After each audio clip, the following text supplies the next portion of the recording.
At exactly 6:18 on a freezing Chicago morning, billionaire Nathaniel Brooks climbed the staircase with his usual cup of black coffee, expecting to find every room in his mansion untouched.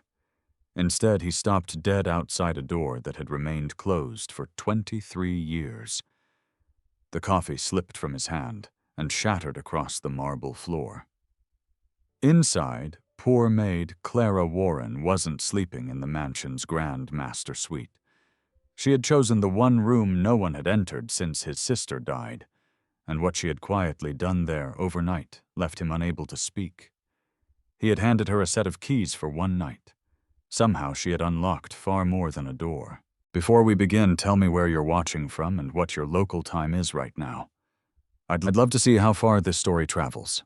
And if heartfelt stories about kindness, dignity, and second chances mean something to you, consider subscribing so you won't miss the next journey. Long before Clara Warren ever held the brass keys to a billionaire's mansion, her mornings began in a very different place.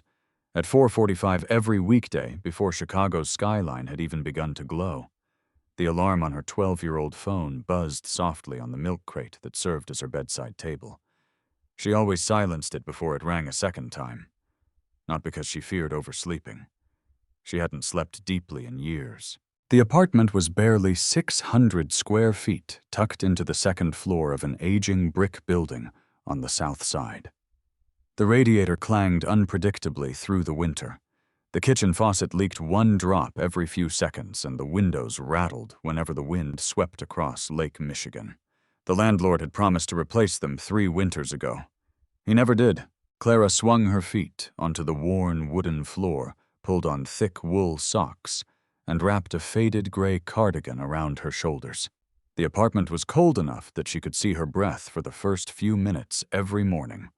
She never complained. Instead, she walked quietly to the kitchen and reached for the small blue kettle she had owned since Ethan was 7. Its handle had been repaired twice with black electrical tape.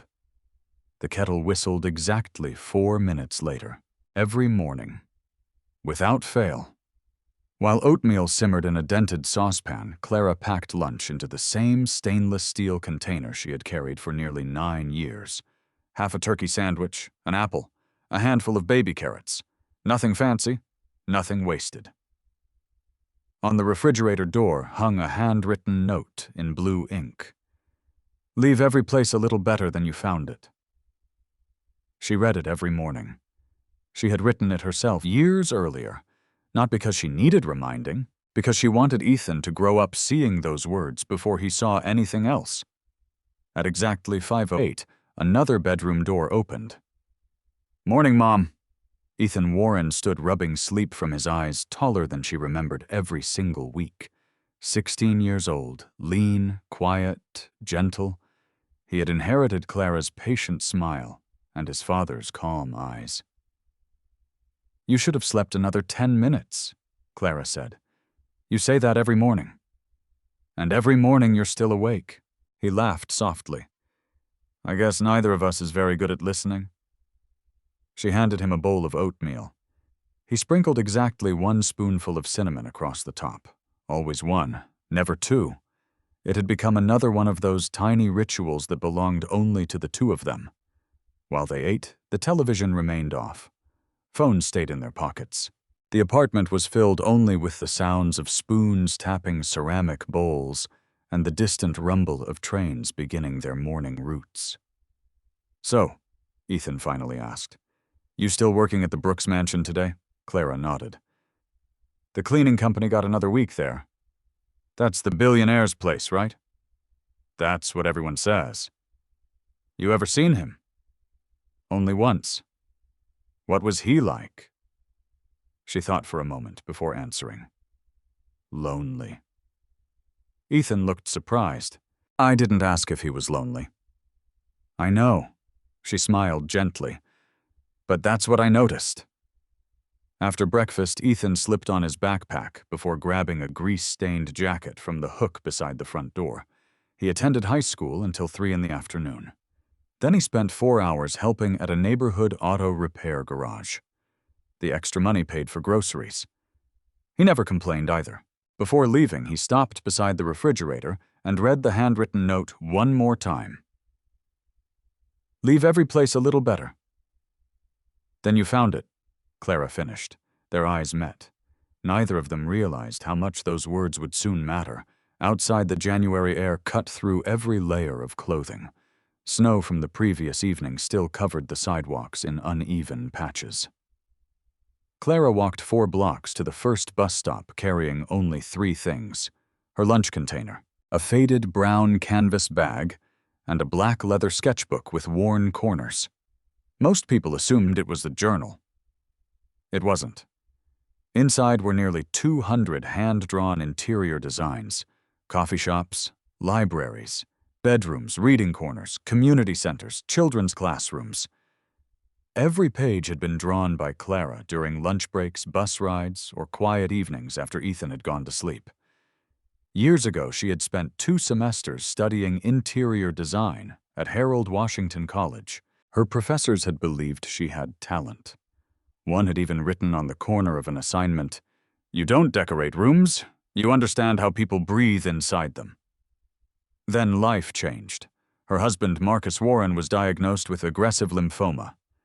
Tuition stopped. Medical bills began. Clara sold her drafting tools first, then her laptop, then her textbooks. Finally, she withdrew from college. She promised herself she'd return one day. Marcus died 8 months later. College never happened again, but the sketchbook remained. It became the one thing she refused to sell. The first bus arrived at 5:42, the second at 6:09, the third just after sunrise.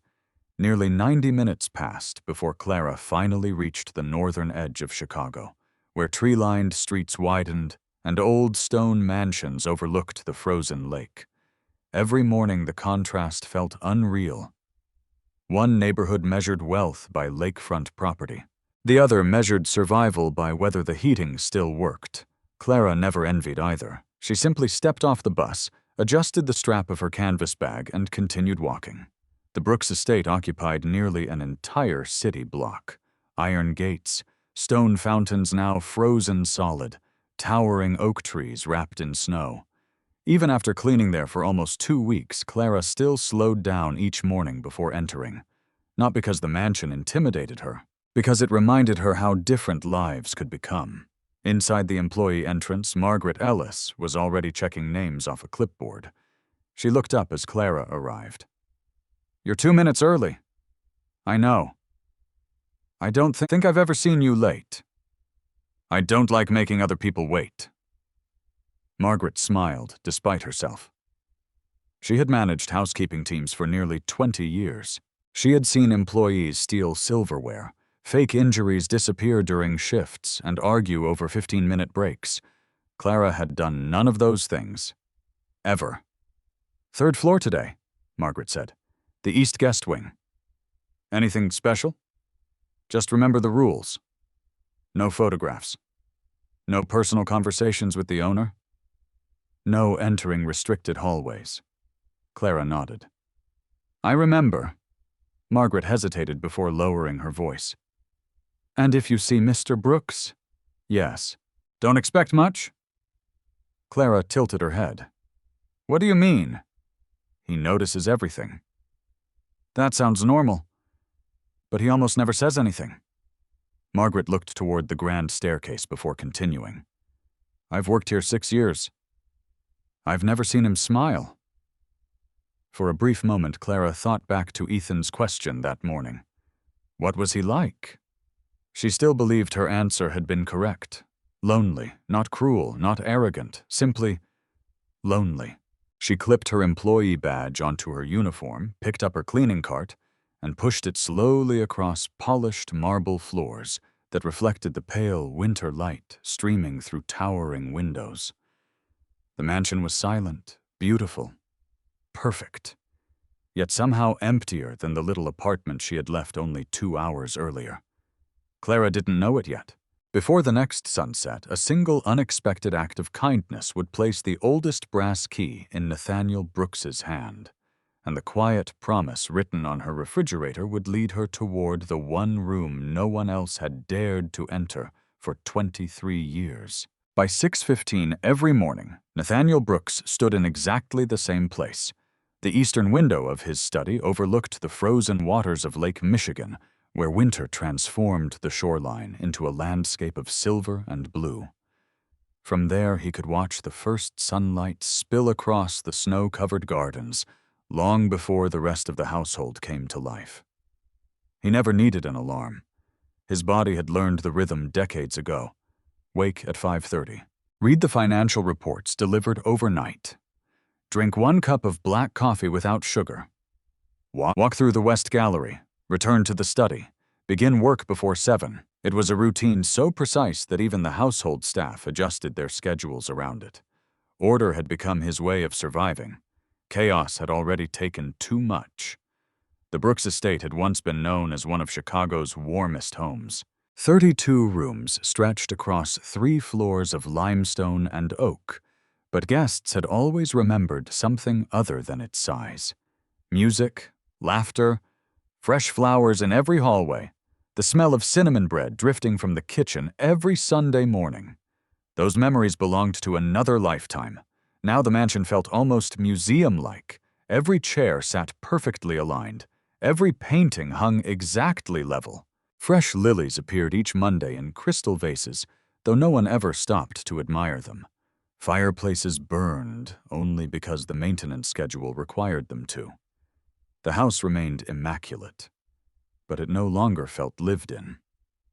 Nathaniel often walked through entire wings without hearing another human voice. He preferred it that way, or at least he had convinced himself he did. At precisely 6:15, Eleanor Hayes entered carrying a polished silver tray. She had served as Nathaniel's executive house manager for nearly 18 years. Unlike the rotating cleaning staff, Eleanor knew the invisible rules that governed the estate. She placed the coffee beside him without speaking. 1 cup. Always the same dark roast from a small, family-owned roastery in Wisconsin. Always brewed for exactly 5 minutes. Nathaniel nodded once. That was enough. After a moment, Eleanor cleared her throat. The contractors called again. Nathaniel didn't look up from the reports spread across his desk. About what? The East Corridor. Silence. They're asking whether you still want it sealed before spring renovations. I said no. They're concerned about the heating system. I said no. Eleanor waited another second. The humidity is beginning to affect. 19 years, Nathaniel interrupted quietly. They've managed for 19 years. I believe they can manage another. Eleanor lowered her eyes. Yes, sir. She left without another word. Nathaniel stared through the window, but he no longer saw the lake. His thoughts had drifted elsewhere. Toward the eastern wing. Toward a hallway that every employee was instructed never to enter. Toward a single brass key that never left his pocket. He reached inside his navy wool cardigan and wrapped his fingers around it almost unconsciously. The metal felt colder than the air outside. Old. Smooth from decades of use. The key had once opened a room filled with laughter. Now it guarded silence. He closed his hand around it until his knuckles turned pale. Then he slipped it back into his pocket before anyone could notice. Across the mansion, Clara had already begun her morning assignment. Her cleaning cart rolled quietly over polished hardwood floors. She always worked from left to right. Top shelves first, windows second, furniture last. The order never changed. Margaret had once joked that Clara cleaned rooms the way musicians played sheet music. Every movement had a rhythm.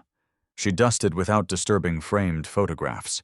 She vacuumed beneath chairs rather than around them. She folded blankets so carefully they looked untouched. More than once, homeowners had asked whether she had actually cleaned because nothing appeared moved. Clara took that as a compliment. She believed people should return home feeling peace, not noticing evidence that someone had worked there. Around 9 o'clock, another maid named Denise caught up with her near the west staircase. Denise balanced 3 bottles of wood polish in her arms. You hear about the owner, she whispered. Clara smiled politely. I try not to listen to rumors. This one's probably true. They all are according to the person telling them. Denise laughed. You've got a point. She leaned closer anyway. My cousin worked here years ago. And they say there's one room nobody's allowed to touch. I know. They say even Mr. Brooks hasn't gone inside for years. Clara continued wiping a handrail. I'm sure there's a reason. You aren't curious. Of course. So, why not peek? Clara stopped polishing long enough to look directly at her. Because curiosity isn't more important than someone's trust. Denise blinked. You really think like that? I try to. Before Denise could answer, Margaret appeared at the end of the hallway. Back to work, ladies. The conversation ended immediately.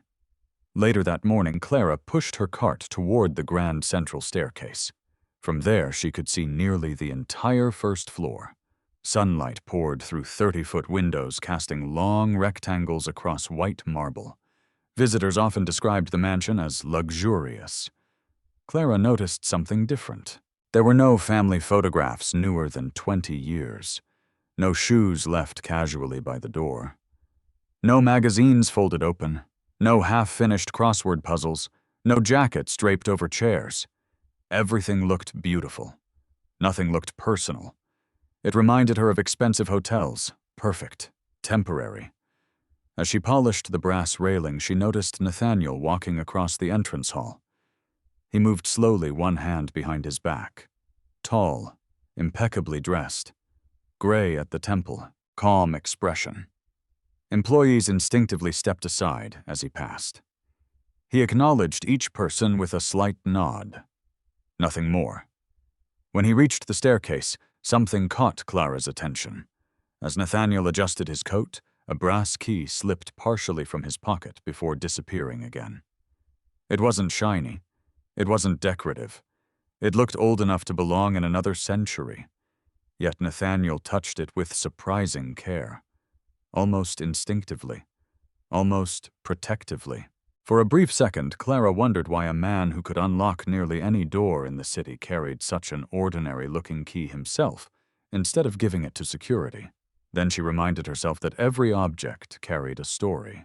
Some stories simply weren't hers to ask about. That afternoon, while replacing fresh towels in a guest suite, Clara noticed a narrow hallway branching off toward the eastern side of the mansion. Unlike the rest of the house, this corridor received almost no sunlight. The hardwood floor remained spotless despite almost no foot traffic. Several antique wall sconces remained switched off. At the entrance stood a discreet bronze plaque. Authorized access only.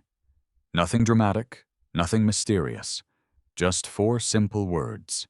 Yet somehow, they made the hallway feel heavier than the rest of the mansion. Clara turned her cart away immediately. She never even glanced farther inside. From the security office downstairs, Nathaniel happened to be reviewing routine maintenance footage with the estate manager. The cameras cycled automatically through different sections of the property. Front gate, kitchen entrance, garage, north garden, second-floor hallway. For only a moment, camera 12 showed Clara approaching the eastern corridor before quietly turning around without hesitation. Nathaniel barely noticed at first. Then he asked the technician to rewind. Again. The footage played silently. There she was. She paused, read the plaque, turned away. She hadn't tested the door, hadn't looked over her shoulder, hadn't even slowed down long enough to satisfy ordinary curiosity. Most temporary workers lingered there. Some even tried the handle before security reminded them of the rules. She simply respected them. Interesting. Nathaniel said nothing. The technician moved to the next camera. But for the first time in weeks, Nathaniel's attention no longer rested on spreadsheets or renovation budgets. Instead, he found himself thinking about the quiet woman who carried an old canvas bag, arrived early every morning, and somehow treated boundaries she didn't understand with more respect than many people treated promises they had made themselves. Without realizing it, he reached into his pocket once more.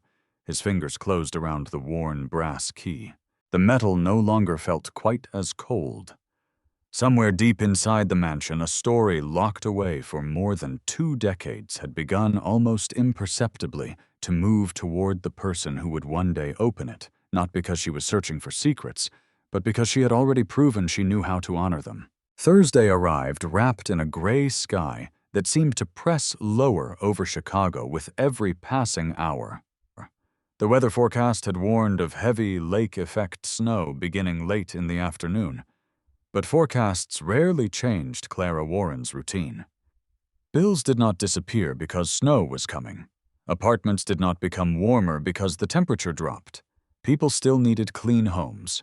She boarded her first bus at 5:42, exactly as she always did, the black leather sketchbook tucked safely inside her canvas bag beneath her lunch container. As the bus crossed the city, she noticed commuters staring anxiously at weather alerts flashing across their phones. "Blizzard warning after 5? Someone muttered. "CTA might suspend routes tonight." Another passenger sighed. "Not again." Clara simply looked out the window. The first snowflakes drifted lazily through the morning air. Beautiful. Almost peaceful. She had lived in Chicago long enough to know beauty could become danger within hours. By 8 o'clock, the Brooks estate was already preparing. Groundskeepers spread salt across every stone pathway. Maintenance crews checked backup generators. Drivers moved luxury vehicles into heated garages.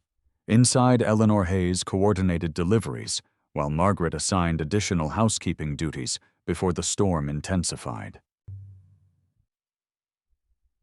"Everyone listen," Margaret called as the morning briefing ended. "The weather's changing faster than expected." She held up her phone. "The city expects 12 to 16 inches before midnight."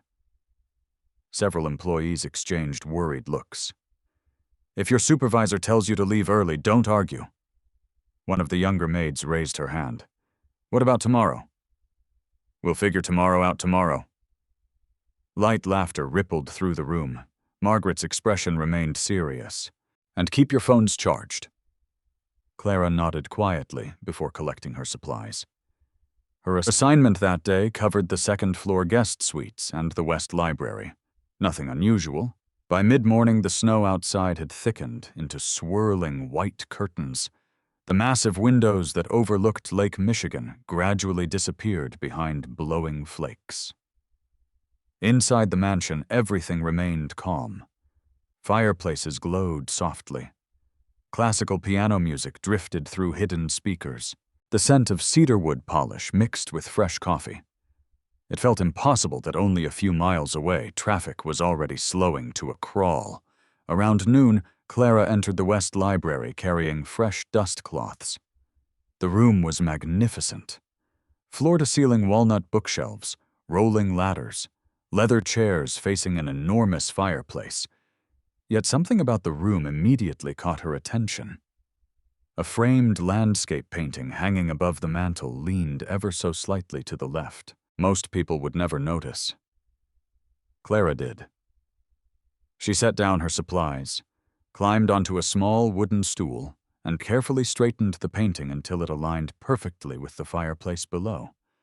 As she stepped back, a quiet voice spoke behind her. "You noticed." She turned immediately. Nathaniel Brooks stood in the doorway. His hands rested lightly inside the pockets of his charcoal cardigan. I'm sorry, sir," Clara said quickly. "I should have asked before touching it." Nathaniel looked at the painting for several seconds.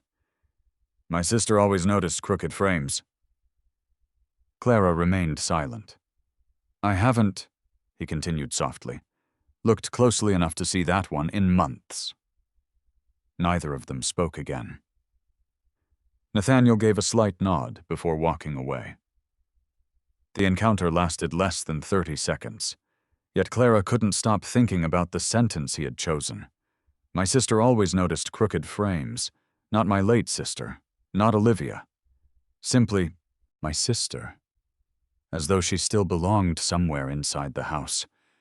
By 3 o'clock, the storm had become violent. Wind slammed against the windows. Tree branches bent under heavy snow. The estate security office received repeated traffic alerts warning residents to avoid unnecessary travel. Margaret checked the forecast again. This isn't good. Denise looked up from folding towels. My husband says they've already closed 2 expressways. Another employee added, the buses are running behind. Clara instinctively reached for her phone. A notification from the Chicago Transit Authority appeared across the screen. Service delays expected. She frowned but returned the phone to her pocket. There was still time. Her last connection usually left downtown just after 7:20. If she finished on schedule, she'd make it. At 4:30, Margaret approached carrying another clipboard. I hate asking this. Clara smiled gently. That usually means you're about to ask. Margaret laughed. The guest wing needs one final inspection. I can do it. It'll probably keep you another 45 minutes. That's fine. You sure? Clara nodded. The sooner we finish, the sooner everyone can go home. By the time the inspection ended, darkness had swallowed the estate. Snow struck the windows almost sideways now. The world beyond the gates had disappeared beneath white and blowing wind. Employees hurried toward their cars.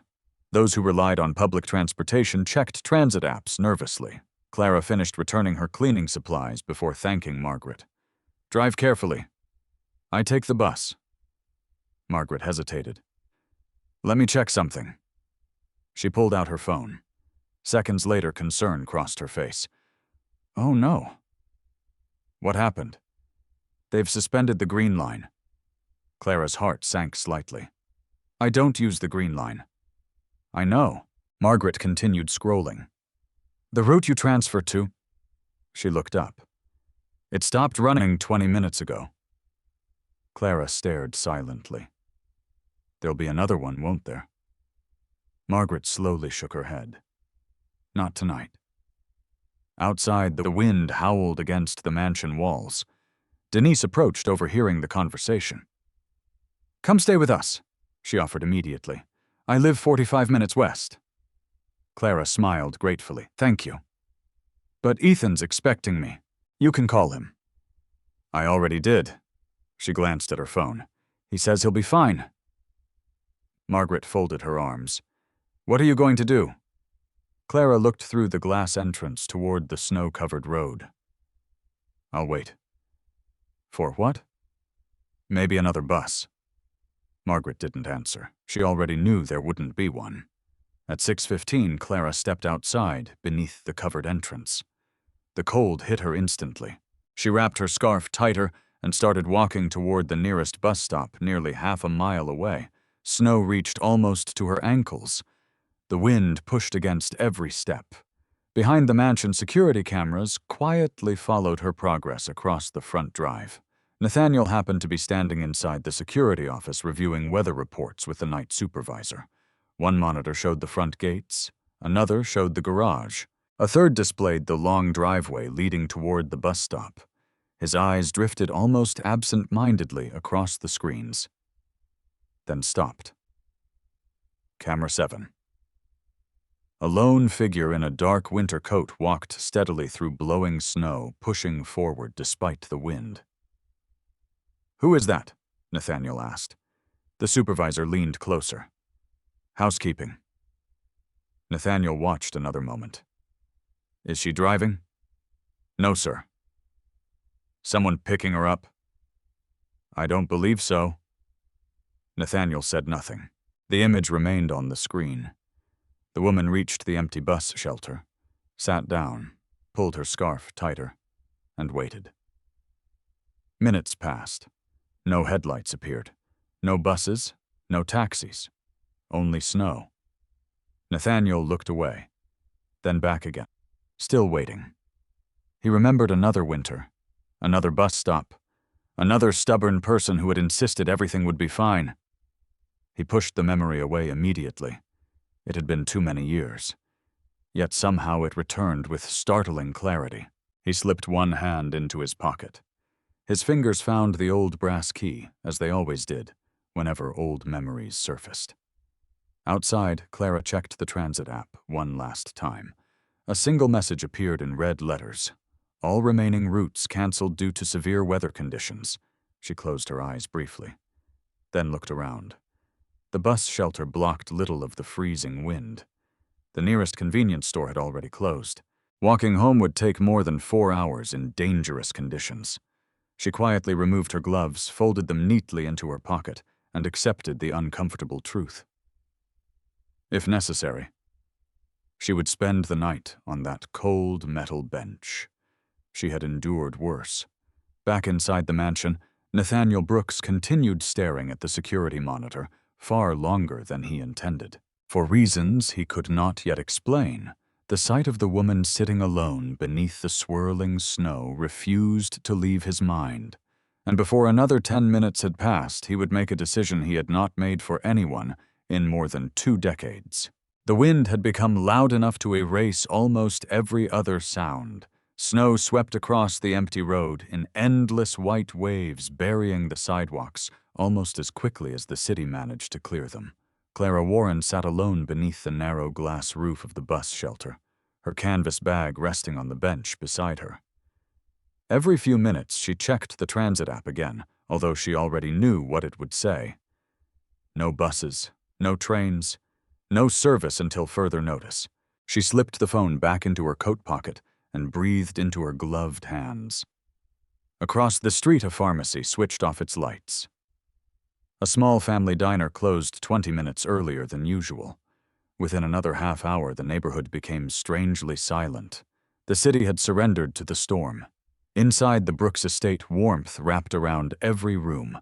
Logs crackled in the fireplaces. The kitchen staff prepared dinner. Generators hummed quietly beneath the basement. Yet Nathaniel Brooks remained standing inside the security office, his attention fixed on the same monitor. Camera 7. The woman at the bus stop hadn't moved. "How long has she been sitting there?" he asked. The night security supervisor checked the timestamp. 38 minutes, sir." Nathaniel frowned. "Has anyone stopped?" "No." "Any rideshare pickups?" "The roads are almost closed now." The supervisor hesitated before adding quietly, "The police are advising everyone to stay indoors." Nathaniel looked at the screen again. Clara had pulled her scarf higher over her face, but even through the grainy camera image, he could see she wasn't pacing or waving for help. She was simply waiting, patiently, as though discomfort had become something she no longer argued with. Something about that unsettled him. Most people complained when circumstances became unfair. She simply endured them. Without realizing it, he reached once again for the old brass key resting in his pocket. Cold metal met his fingertips. Another memory surfaced. Winter. 23 years earlier. His younger sister, Olivia, standing outside this very mansion holding a sketch portfolio under one arm. "I'll find another place tonight," she had insisted. "You don't have to worry about me." He had believed her. Or perhaps he had wanted to believe her because it required nothing from him. That had been the last conversation they ever finished. Nathaniel closed his eyes. When he opened them again, Camera 7 still showed Clara sitting alone beneath falling snow. This time he didn't look away. "Bring my coat," he said. The supervisor blinked. "Sir, my coat." Within moments, Nathaniel stepped through the grand front doors into the bitter evening air. The wind struck his face immediately. He hadn't walked to the front gates during a storm in years. Snow crunched beneath polished leather boots as he crossed the long driveway. The estate lights cast golden circles across the whitened ground. By the time he reached the bus shelter, Clara stood instinctively. "Mr. Brooks, you'll freeze out here." She offered a small smile. "I'll be all right." He glanced toward the empty road. "No. I've waited through worse." He looked directly at her. "That isn't the same thing." For several seconds only, the wind answered. Finally, Clara spoke again. "I don't want to inconvenience anyone." Nathaniel almost laughed. The sentence sounded so completely foreign inside a world where wealthy people inconvenienced others every hour without noticing. You already worked 12 hours today. I was paid. You have nowhere to sleep tonight. I'll figure something out. Nathaniel studied her face carefully. She wasn't asking. She wasn't hoping. She genuinely intended to spend the night wherever circumstances allowed. Perhaps on this bench. Perhaps walking until morning. Whatever happened, she would manage. He suddenly remembered something Eleanor had once said. Some people become so accustomed to carrying burdens alone that they stop recognizing when someone offers to help. He took a slow breath. The guest rooms are empty. Clara looked confused. I'm sorry. You may stay at the estate tonight. She immediately shook her head. I couldn't possibly. You could. It wouldn't be appropriate. You'd rather remain here. She looked toward the storm before answering honestly. No. But this is your home. Nathaniel's expression softened almost imperceptibly. And tonight, he said quietly, it can also be a safe place. Clara still hesitated. I don't have anything suitable to wear. The staff laundry is downstairs. I'll leave before anyone wakes. That's your decision. I don't expect special treatment. I'm not offering special treatment. He looked around at the empty road. I'm offering shelter. The simplicity of the sentence finally reached her. She lowered her eyes. Thank you. They walked back toward the mansion in silence. Neither seemed comfortable speaking. Inside, warm air wrapped around them immediately. One of the house attendants hurried forward. Nathaniel raised a hand. It's all right. He removed his gloves and looked toward Eleanor, who had just entered the foyer. Prepare one of their guest suites. Eleanor nodded automatically. Then Nathaniel stopped her. No? Everyone turned, including Clara. Nathaniel looked at the long hallway stretching behind the grand staircase. 32 bedrooms, dozens of perfectly furnished guest suites. Yet something inside him resisted choosing one. Perhaps because guest rooms still implied distance, still implied that she remained only a temporary employee. He slipped his hand into his coat pocket. His fingers touched the familiar brass key. For several long seconds, he simply held it. Then, almost before he understood why, he removed the entire ring of mansion keys from his pocket. There were more than 40 keys.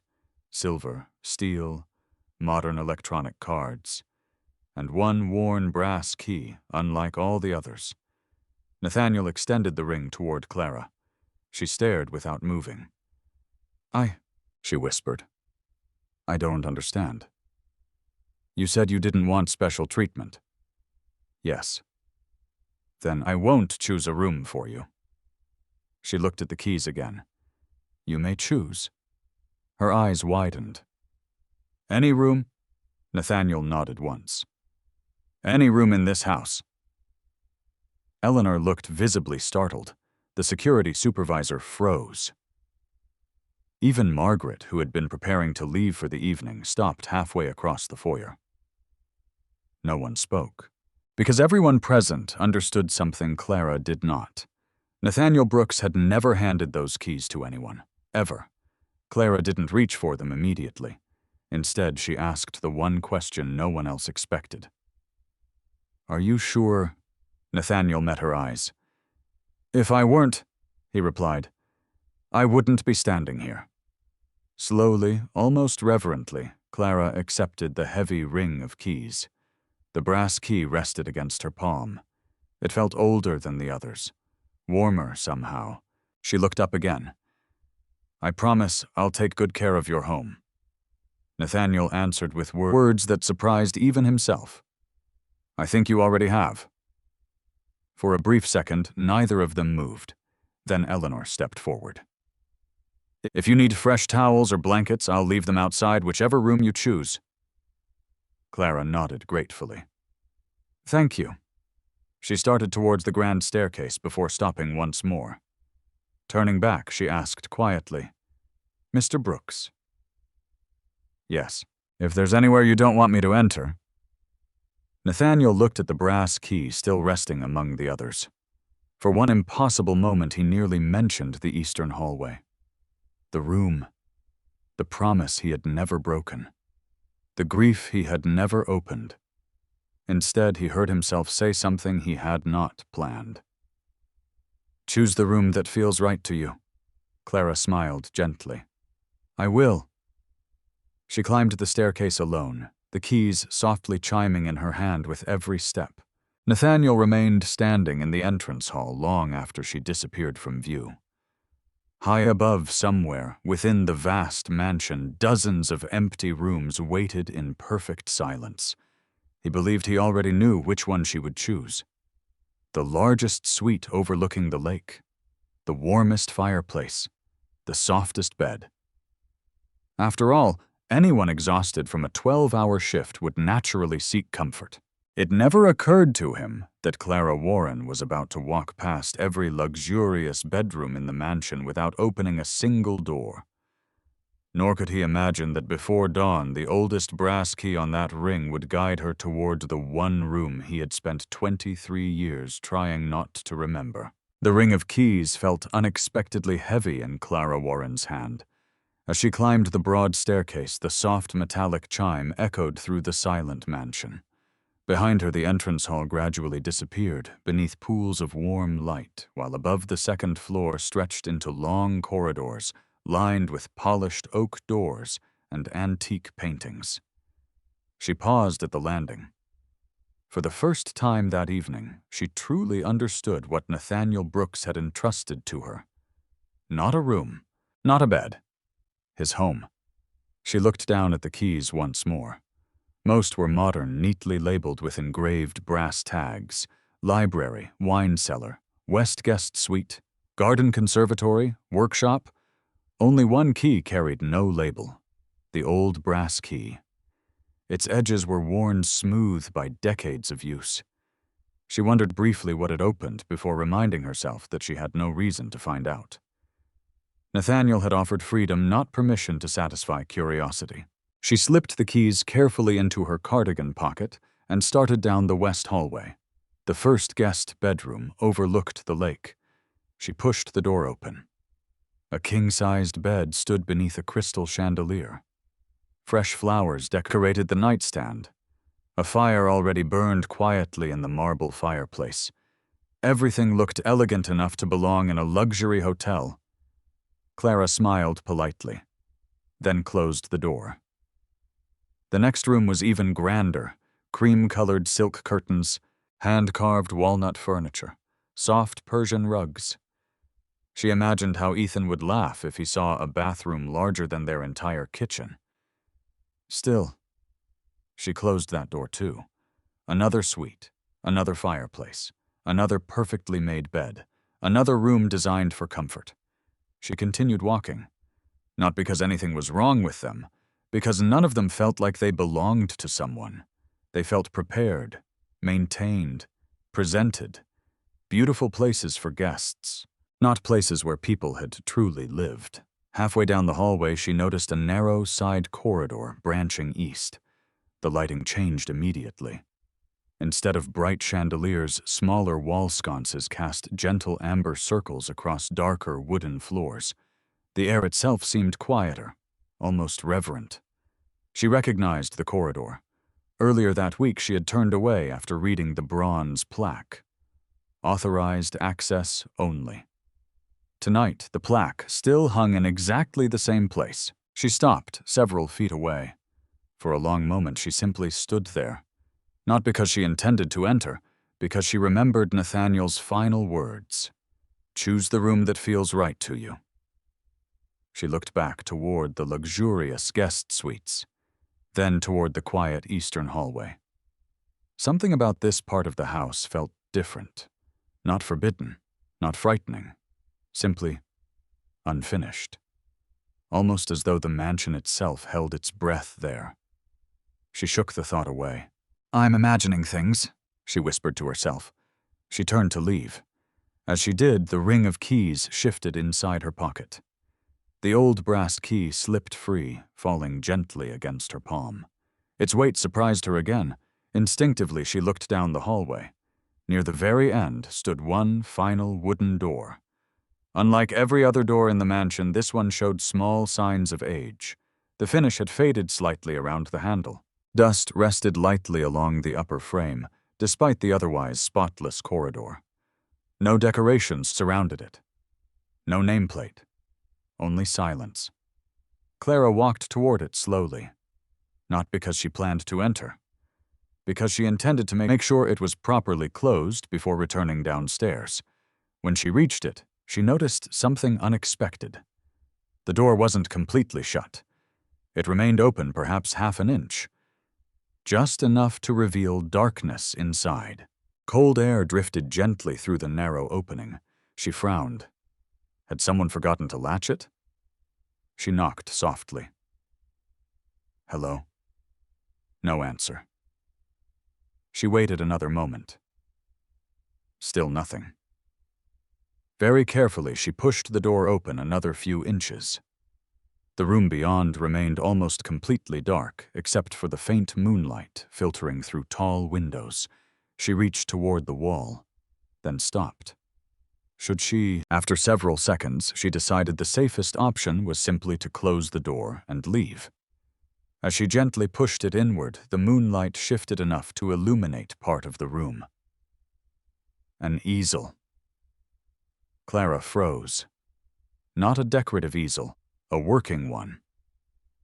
Beside it stood an old drafting table covered with neatly stacked rolls of yellowed architectural paper.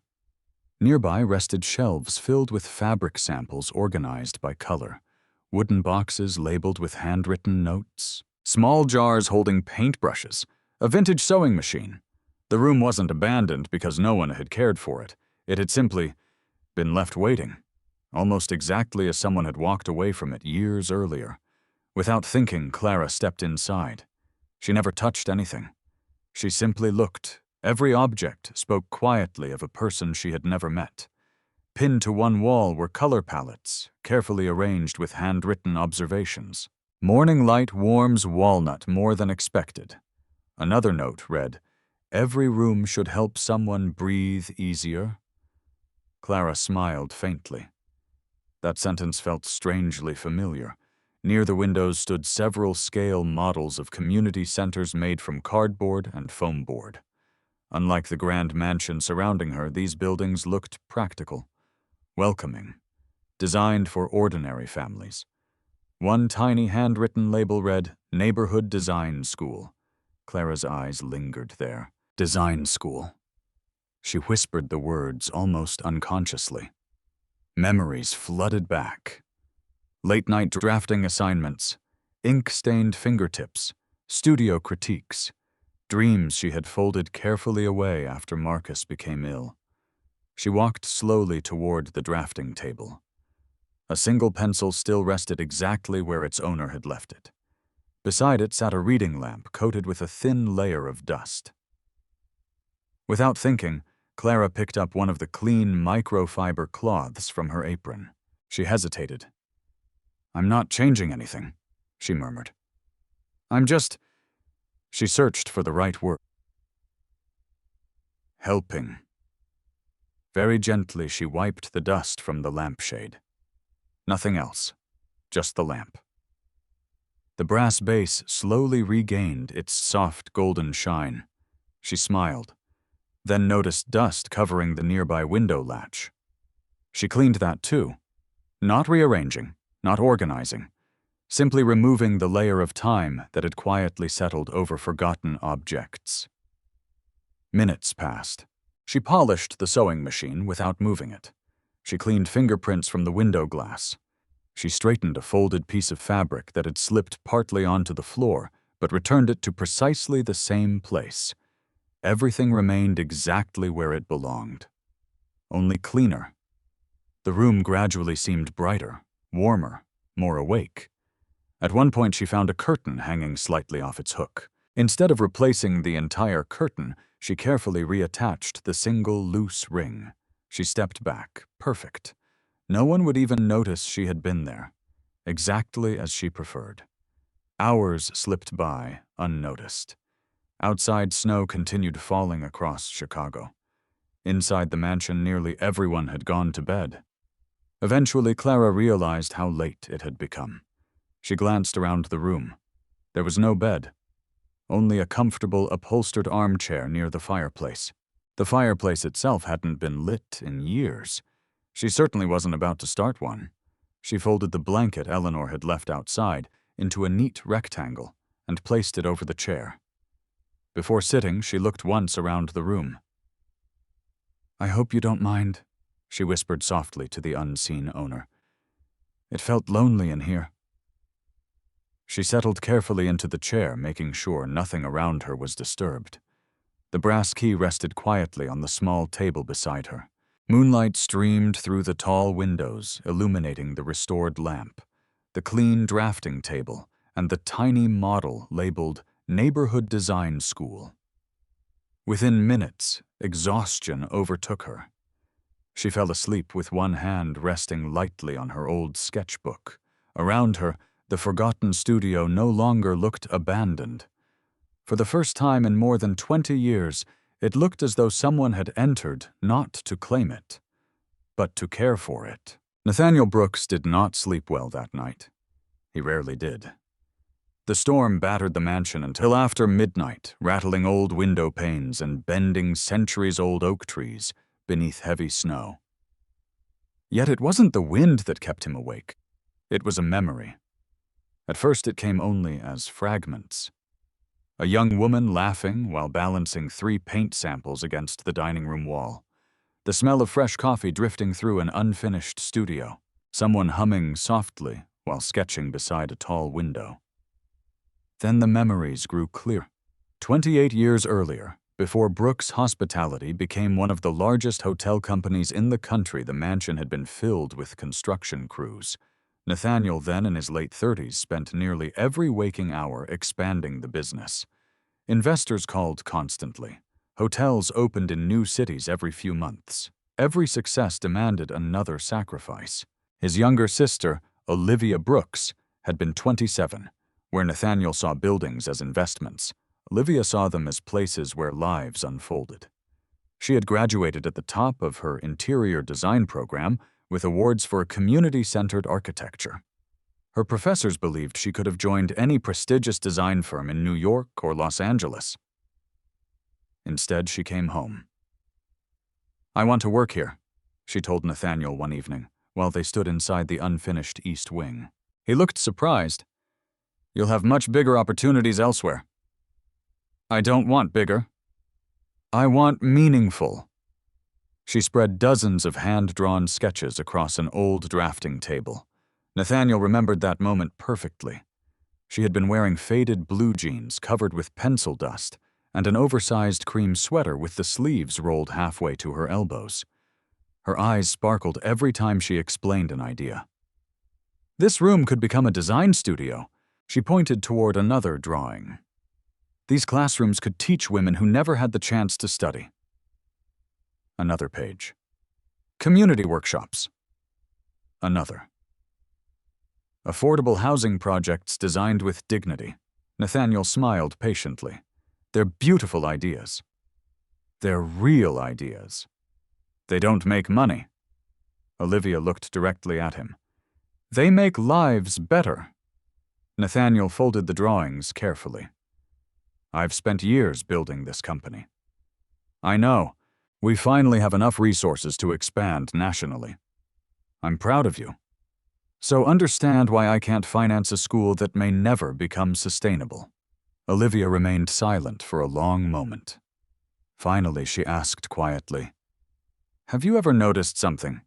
"What?" "When you talk about hotels, you always say occupancy rates, operating costs, growth."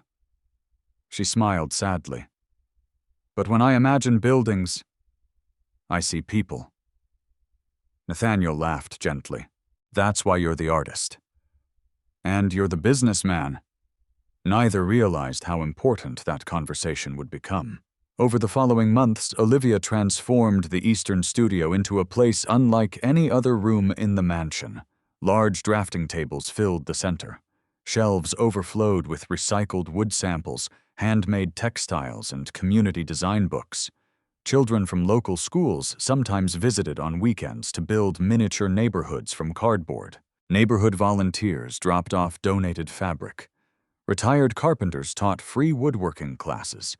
The mansion, once quiet, filled again with conversation and creativity.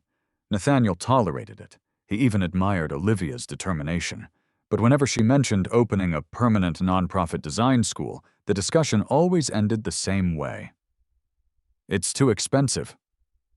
We'll find another way. You should focus on commercial work. I don't want commercial work. You've earned the right to think bigger. I already am.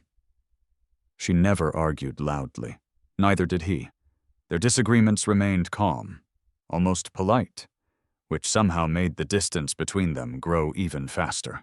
One autumn afternoon, Olivia walked into Nathaniel's office carrying a thick proposal binder. I've finished the budget. Nathaniel barely looked up from financial reports. For what? The school. She placed the binder on his desk. I found grants, volunteer instructors, unused city buildings. We don't even need that much funding. Nathaniel sighed. We've discussed this. No. We've postponed it. He finally looked at her. Olivia. This isn't the right time. She smiled faintly. When will it be? When the company is stable. She glanced around the enormous office. The company owns 34 hotels. It isn't stable. It never will be. She closed the binder herself. I think, she whispered. You've forgotten why you wanted to build things in the first place. Nathaniel didn't answer. She left quietly. It was the last disagreement they ever had. 3 weeks later, Olivia traveled north to meet a nonprofit housing organization interested in her community design project. The weather forecast predicted light rain. Instead, freezing roads caused a chain reaction collision outside Milwaukee. Nathaniel remembered every detail of the phone call. The silence before the hospital administrator spoke. The impossible feeling that someone had mistaken another family for his. He drove through the night. By dawn, Olivia was gone. She had never regained consciousness. Among the few belongings recovered from her car was a leather portfolio filled with unfinished sketches. On the first page, she had written only one sentence. Every room should help someone breathe easier. Nathaniel couldn't bear to throw anything away. He carried the portfolio home himself. The studio remained exactly as Olivia had left it. The pencil still rested beside the drafting table. Fabric samples remained organized by color. The reading lamp stayed pointed toward the easel. He locked the room. He slipped the brass key into his pocket. Then he never opened the door again. At first he believed it would remain closed for a week, then a month, then until he felt ready. Years passed. Staff changed. Friends stopped asking. Eventually, the mansion developed its own unspoken rule. The East Studio did not exist. Only Eleanor knew the full story. Margaret knew only that one room remained permanently locked. Everyone else simply obeyed instructions. Nathaniel carried the brass key every day, not because he planned to use it, because putting it down somehow felt like leaving Olivia behind. He touched it before important meetings, before signing billion-dollar contracts, before every Christmas dinner eaten alone. It became less a key than a promise he had never understood how to keep. That night, as snow continued falling beyond his bedroom window, Nathaniel stood looking across the dark mansion toward the eastern wing. A faint light glowed beneath one distant doorway. The studio. For the first time in 23 years. He should have felt alarmed. Instead, he felt something far stranger. Hope. It frightened him. Could a single night really matter? Could one quiet housekeeper possibly understand a room even he had been unable to face? He almost walked there immediately. His hand even reached the bedroom door. Then he stopped. No. If Clara had chosen that room, she deserved privacy, just as Olivia always had. Nathaniel returned to the window. Far below, snow softened every sharp edge of the estate. The gardens, the pathways, the stone walls. Everything looked gentler beneath winter's blanket. Without realizing it, he smiled for the first time in so many years that the expression felt unfamiliar on his own face. Elsewhere in the mansion, Clara slept peacefully in the old armchair, unaware of the history surrounding her. The reading lamp she had cleaned reflected pale moonlight across the drafting table. The tiny model labeled Neighborhood Design School stood quietly beside her sketchbook. Two women, separated by 23 years. One had dreamed of designing spaces that helped ordinary people live with dignity. The other had quietly sacrificed the very same dream to care for the people she loved. Neither had ever met. Yet as dawn slowly approached Chicago, their stories had already begun to overlap in ways that would change Nathaniel Brooks forever. Nathaniel Brooks woke before dawn. For several moments he lay motionless, listening.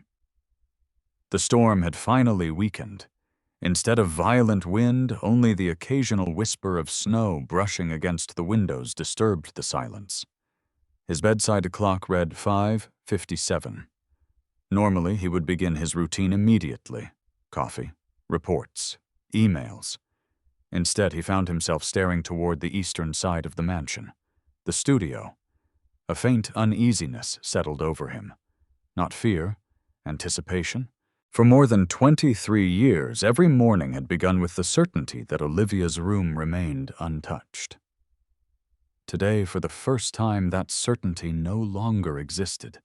He dressed quietly and left his bedroom without calling for anyone. The hallways remained empty. Most of the staff would not arrive for another 2 hours because of the snowstorm. The mansion felt unusually peaceful. As Nathaniel descended the main staircase, he noticed Eleanor arranging fresh flowers in the entrance hall. She looked surprised. "Good morning, sir." "Good morning. You're up early." "I couldn't sleep." Eleanor hesitated before asking the question that had clearly been on her mind all night. "Would you like me to check on Ms. Warren?" Nathaniel considered the offer, then slowly shook his head. "No. If she's still resting, let her rest." Eleanor smiled almost imperceptibly. "Very well." She watched him walk away, already knowing exactly where he was going. Nathaniel crossed the marble foyer without speaking.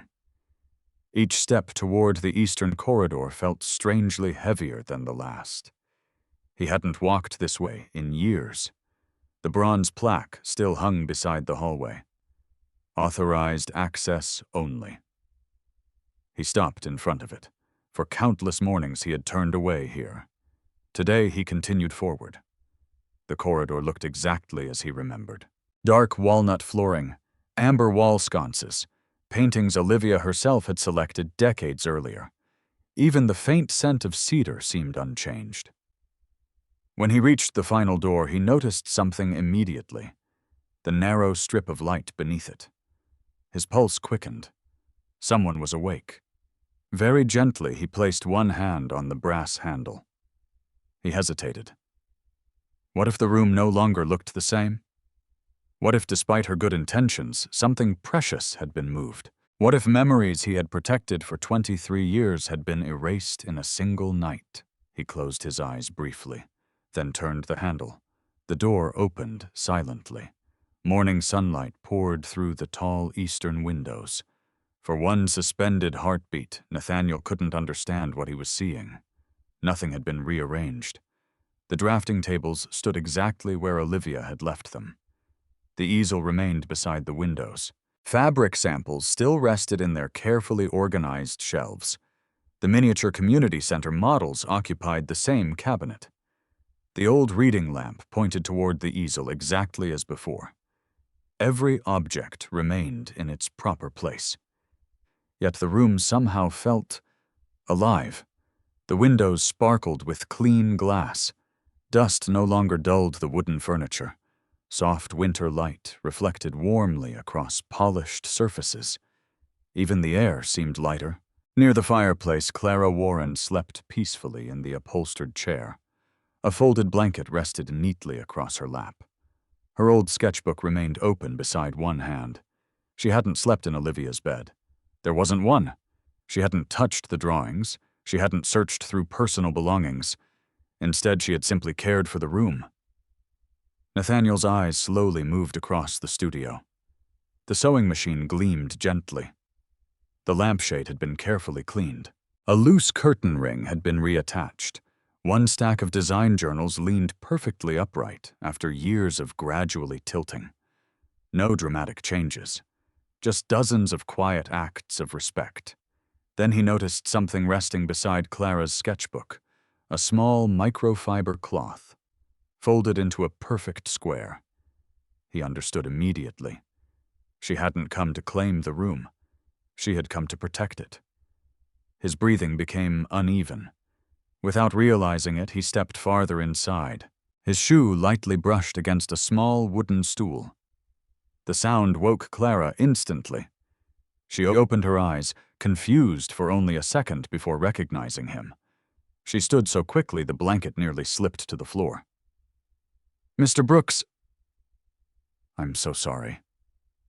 I shouldn't have—" She stopped herself. Nathaniel remained silent. His eyes continued moving around the room. "I know you told me to choose," Clara began softly. "But if I've crossed a boundary, I'll leave immediately." Still no answer. Her heart sank. Perhaps she had misunderstood his kindness. Perhaps this room truly had been forbidden. "I noticed the window wasn't fully closed," she explained carefully. "I only wanted to make sure snow wasn't getting inside." She swallowed. There was dust on the lamp. And the windows. "I didn't move anything. I promise." Nathaniel slowly walked towards the drafting table. His fingers rested gently upon its smooth wooden surface. He hadn't touched it in more than 2 decades. There beside the lamp lay one of Olivia's old pencils. Exactly where it had always been. Nothing missing, nothing disturbed, only clean. His gaze shifted toward the window. Beyond the glass, fresh snow-covered Lake Michigan in brilliant white. For years he had remembered this room as frozen in grief. Now sunlight filled every corner. His eyes stopped on a handwritten note pinned to the inspiration board. "Every room should help someone breathe easier." He whispered the sentence aloud. Clara looked surprised. "I read that?" Nathaniel nodded faintly. "My sister wrote it." Silence settled between them. After a long moment, Clara spoke. "I hope you don't think I was disrespectful." Nathaniel turned toward her. Instead of answering immediately, he asked quietly, "Why this room?" Clara glanced around before speaking. "I walked past every guest suite. They were beautiful." They were, but she searched for the right words. This room felt— She hesitated. Unfinished. Nathaniel lowered his eyes. "I know that may sound strange. It doesn't. It felt like someone had left in the middle of a conversation." She looked toward the drafting table. "I couldn't explain it. I just—" She smiled sadly. "Didn't want it to spend another night feeling lonely." Nathaniel felt something inside him break. Not violently, not dramatically. Like ice slowly giving way beneath the first warmth of spring. His eyes blurred. He blinked once, twice. Then, despite every attempt to remain composed, tears gathered quietly. Clara pretended not to notice. She respectfully lowered her gaze toward the floor. Nathaniel stepped closer to the window. The light illuminated every detail Olivia had loved. The polished lamp, the restored curtain, the tiny cardboard model labeled Neighborhood Design School. Suddenly, another object caught his attention. Near Clara's chair lay her own sketchbook. It had fallen slightly open during the night. He could see a pencil drawing, not of the mansion, not of luxury, a modest community library, children reading near wide windows, accessible ramps, warm lighting, simple furniture designed with dignity. His breath caught. The style, the purpose, the heart behind the drawing. It reminded him painfully of Olivia. Clara noticed where he was looking. "I'm sorry." She quickly reached for the sketchbook. I didn't mean to leave it open." Nathaniel gently raised one hand. "You studied design?" She nodded. "A long time ago." "What happened?" "My husband became sick. I left school. I never went back." Nathaniel looked again at the sketch. Years of regret, loneliness, and unanswered promises seemed to converge inside one silent moment. Then, his coffee cup still resting in his hand from the kitchen, slipped from his fingers. It struck the hardwood floor. Porcelain shattered across the room. Dark coffee spread between the floorboards. The sharp sound echoed through the mansion. Neither of them moved. Nathaniel wasn't looking at the broken cup. He was looking at Clara's drawing, at Olivia's unfinished dream. And for the first time in 23 years, he realized that perhaps the room had not been waiting for memories. Perhaps it had been waiting for the right person to walk through its door. The sound of breaking porcelain echoed through the eastern wing for several long seconds before silence settled once again. Dark coffee spread slowly across the polished hardwood floor. Neither Nathaniel nor Clara moved. The broken cup seemed insignificant compared to everything else that had shattered inside the room. Nathaniel was the first to lower his eyes. "I'll clean that immediately," Clara said softly. She instinctively reached for the folded microfiber cloth beside the chair. Before she could kneel, Nathaniel spoke. "Leave it." She looked up, uncertain she had heard correctly. "It's all right. But the floor? It can wait." Clara slowly folded the cloth back into her hands. For years, cleaning had been her instinctive answer to every uncomfortable moment. A spill, a stain, a mess, those were problems she knew how to solve. This was different.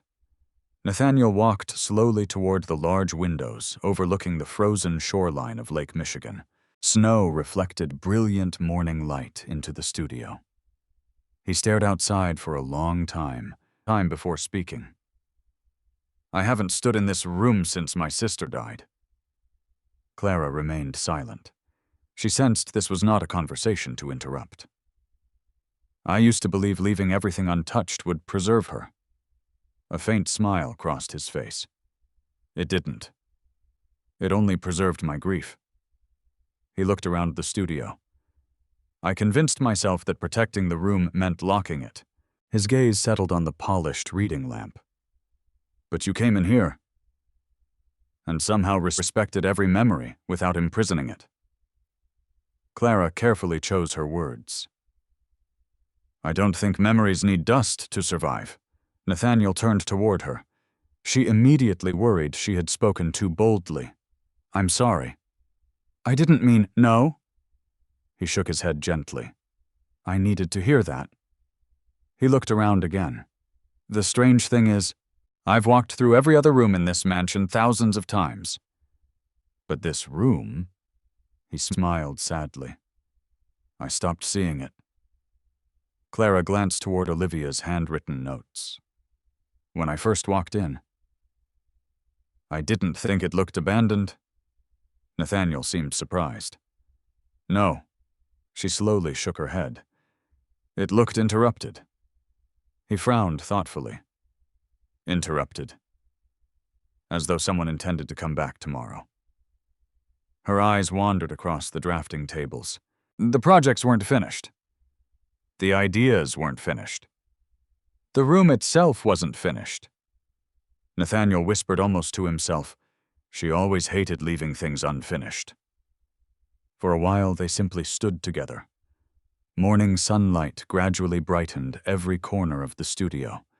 Nathaniel's eyes fell once more upon Clara's sketchbook.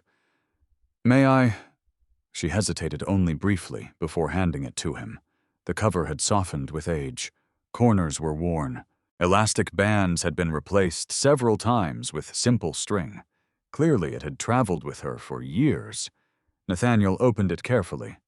The first pages contained quick pencil studies, neighborhood parks, bus shelters, libraries, children's reading rooms, accessible kitchens, community gardens. Nothing extravagant. Everything practical. Everything designed for ordinary families. As he continued turning pages, he noticed annotations written neatly beside many drawings. Natural light reduces electricity costs. Lower counters allow wheelchair access. Wide hallways help parents with strollers.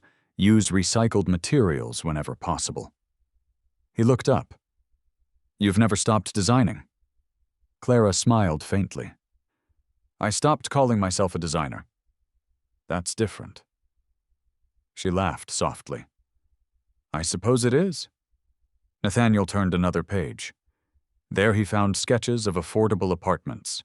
Each drawing included handwritten notes about dignity, privacy, comfort. Small details most developers rarely considered. He closed the sketchbook gently. "Why didn't you return to school?" Clara folded her hands. "Life became expensive. My husband was diagnosed with kidney disease. We spent everything on treatment." Nathaniel listened quietly. After Marcus passed away. Ethan was 12. I had bills. I needed steady work. So I cleaned houses. She smiled without bitterness. I discovered something interesting. What? People reveal themselves through the spaces they leave behind. Nathaniel looked intrigued. What do you mean? I've cleaned homes where every expensive object was perfectly polished, but no one spoke kindly to one another. She paused. I've cleaned tiny apartments where the furniture barely matched. Yet every corner felt loved. Nathaniel considered that carefully. And this house? Clara looked around the studio. The mansion is beautiful. She hesitated. But it has been waiting. He almost smiled. Waiting for what? I wasn't sure. Until this morning. Nathaniel raised an eyebrow. And now? She looked directly at him. I think it has been waiting for someone to remember why it was built. The words settled deeply. Nathaniel slowly walked toward one of Olivia's miniature building models, Neighborhood Design School. He picked it up carefully. He had not touched it in 23 years. Dust no longer covered its tiny windows. Clara had cleaned every delicate surface without damaging a single detail. She built this model herself, he said. It took almost 3 months. Clara leaned closer.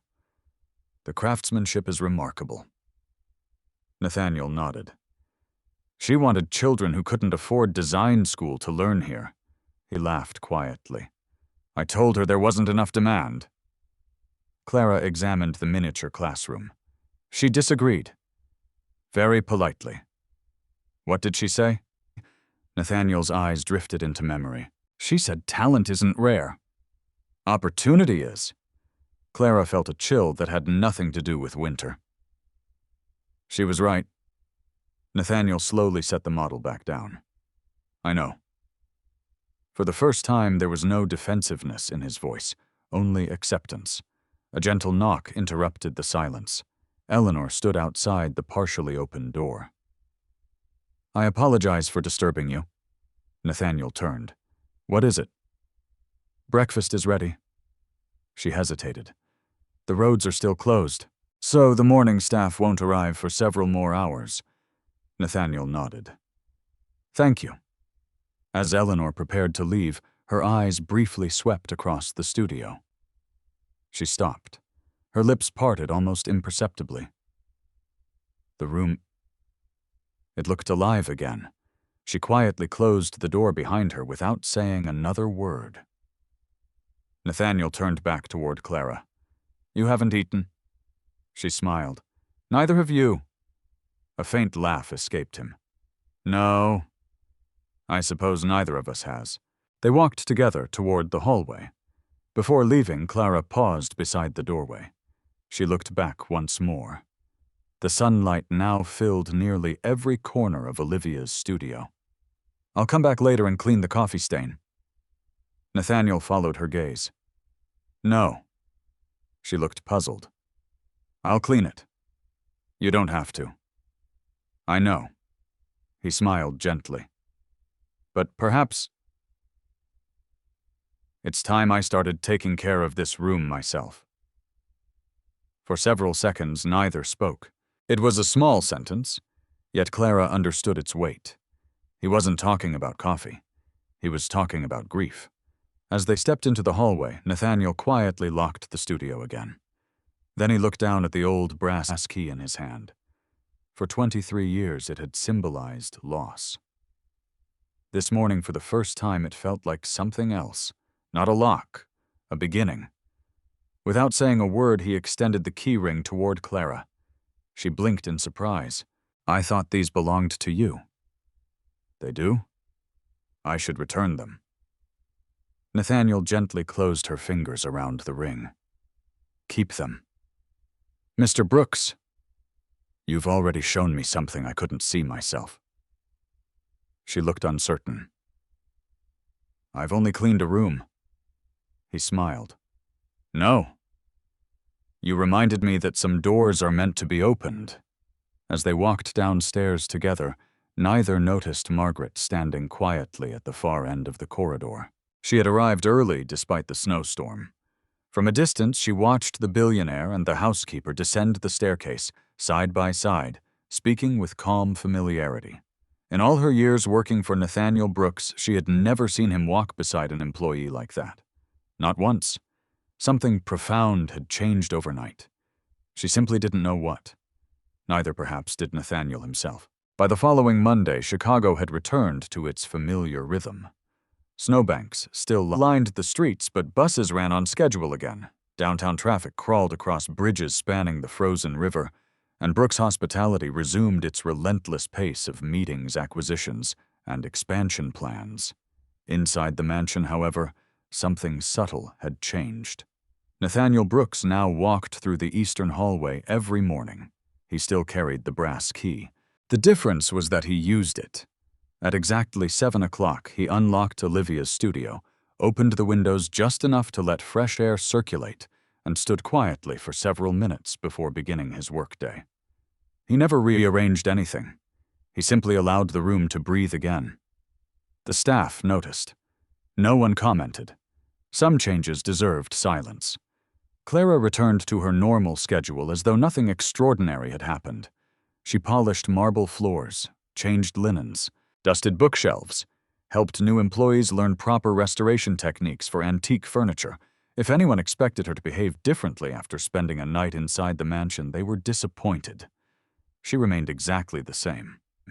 The only difference was that each afternoon after finishing her assigned work, she spent 15 minutes inside Olivia's studio. Never longer. Always with permission. She dusted gently, opened the curtains, checked for moisture around the windows. Nothing more. It became another room under her care. Margaret watched this quiet routine for nearly 2 weeks before finally asking Nathaniel a question. They happened to be reviewing maintenance reports in his office. Sir, yes. The Eastern Studio. Nathaniel looked up. What about it? Should I add it back to the cleaning schedule? He considered the question. No. Margaret seemed surprised. No. Only Clara. Just Clara. Yes. Margaret nodded. She asked no further questions. She trusted his judgment, yet curiosity lingered. One Thursday afternoon, she happened to pass the studio while Clara worked inside. The door stood open. Clara wasn't cleaning.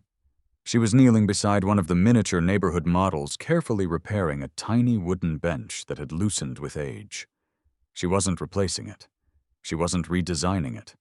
She was preserving it. Margaret smiled quietly before continuing down the hallway. Now she understood. Clara treated the room as though it belonged to someone she respected, not someone she wished to become. Later that evening, Nathaniel entered the studio carrying a slim leather portfolio. Clara immediately stood. "I didn't hear you." "I know." He placed the portfolio on the drafting table. "I found these." She looked down. Inside were dozens of architectural sketches.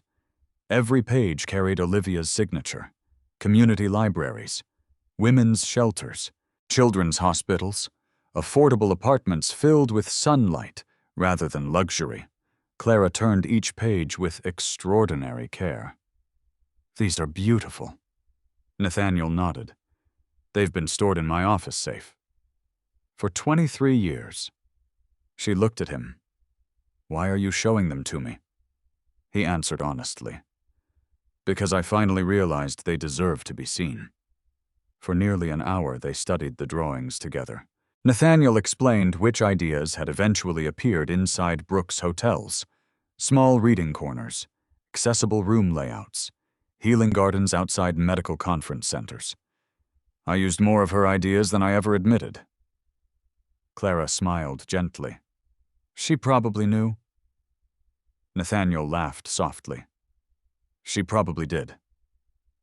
Eventually, Clara reached one unfinished drawing: a community design center with classrooms surrounding a shared workshop. Across the top, Olivia had written Phase 2, funding pending. Nothing else. Clara traced the empty spaces with her eyes. "It was never finished." "No." Nathaniel looked at the page for a long time. "She wanted students from working-class neighborhoods to learn architecture and design. I kept telling her the project wasn't practical. And now," he looked directly at Clara, "I think practicality became my excuse." Silence filled the room once again. Finally, Nathaniel closed the portfolio. "I've made a decision." Clara waited. "The Brooks Foundation has funded hospitals, scholarships, research, historic preservation." He paused. "But never this." She looked at him curiously. "I want to build Olivia's school." Clara's eyes widened. "The actual school?" "Yes." "The one she designed?" He smiled, "As closely as possible." She instinctively looked back toward the unfinished drawing. "That would change many lives." "I hope so." Nathaniel hesitated. "There's one problem." "What is it?" "I don't know how to finish her plans." Clara lowered her eyes. "I'm not the right person." He frowned. "Why not?" "I never completed my degree." "You completed far more than that." She shook her head. "I'm a housekeeper." Nathaniel smiled. "No? You earn your living as a housekeeper. That isn't the same thing." She looked uncertain. He continued calmly. "I've watched you restore furniture without changing its character. I've watched you preserve this room with extraordinary restraint. I've seen your sketches. I've listened to how you think about people before buildings." He opened her sketchbook, which rested on the nearby table. "You already design exactly the way Olivia did." Clara swallowed. "I don't have professional credentials." "Neither did my grandfather when he built his first hotel." She almost laughed. "That's different." "It isn't?" Nathaniel closed the sketchbook again. "I don't need a famous architect to tell me what this project should become. I need someone who understands why it exists." She looked away towards the windows. Outside, children walked home from school through melting snow. "I wouldn't know where to begin."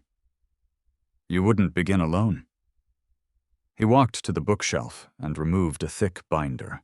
Inside were architectural licensing contacts, engineering firms, nonprofit partners, and city planning documents. "I've already assembled a team." She stared at him.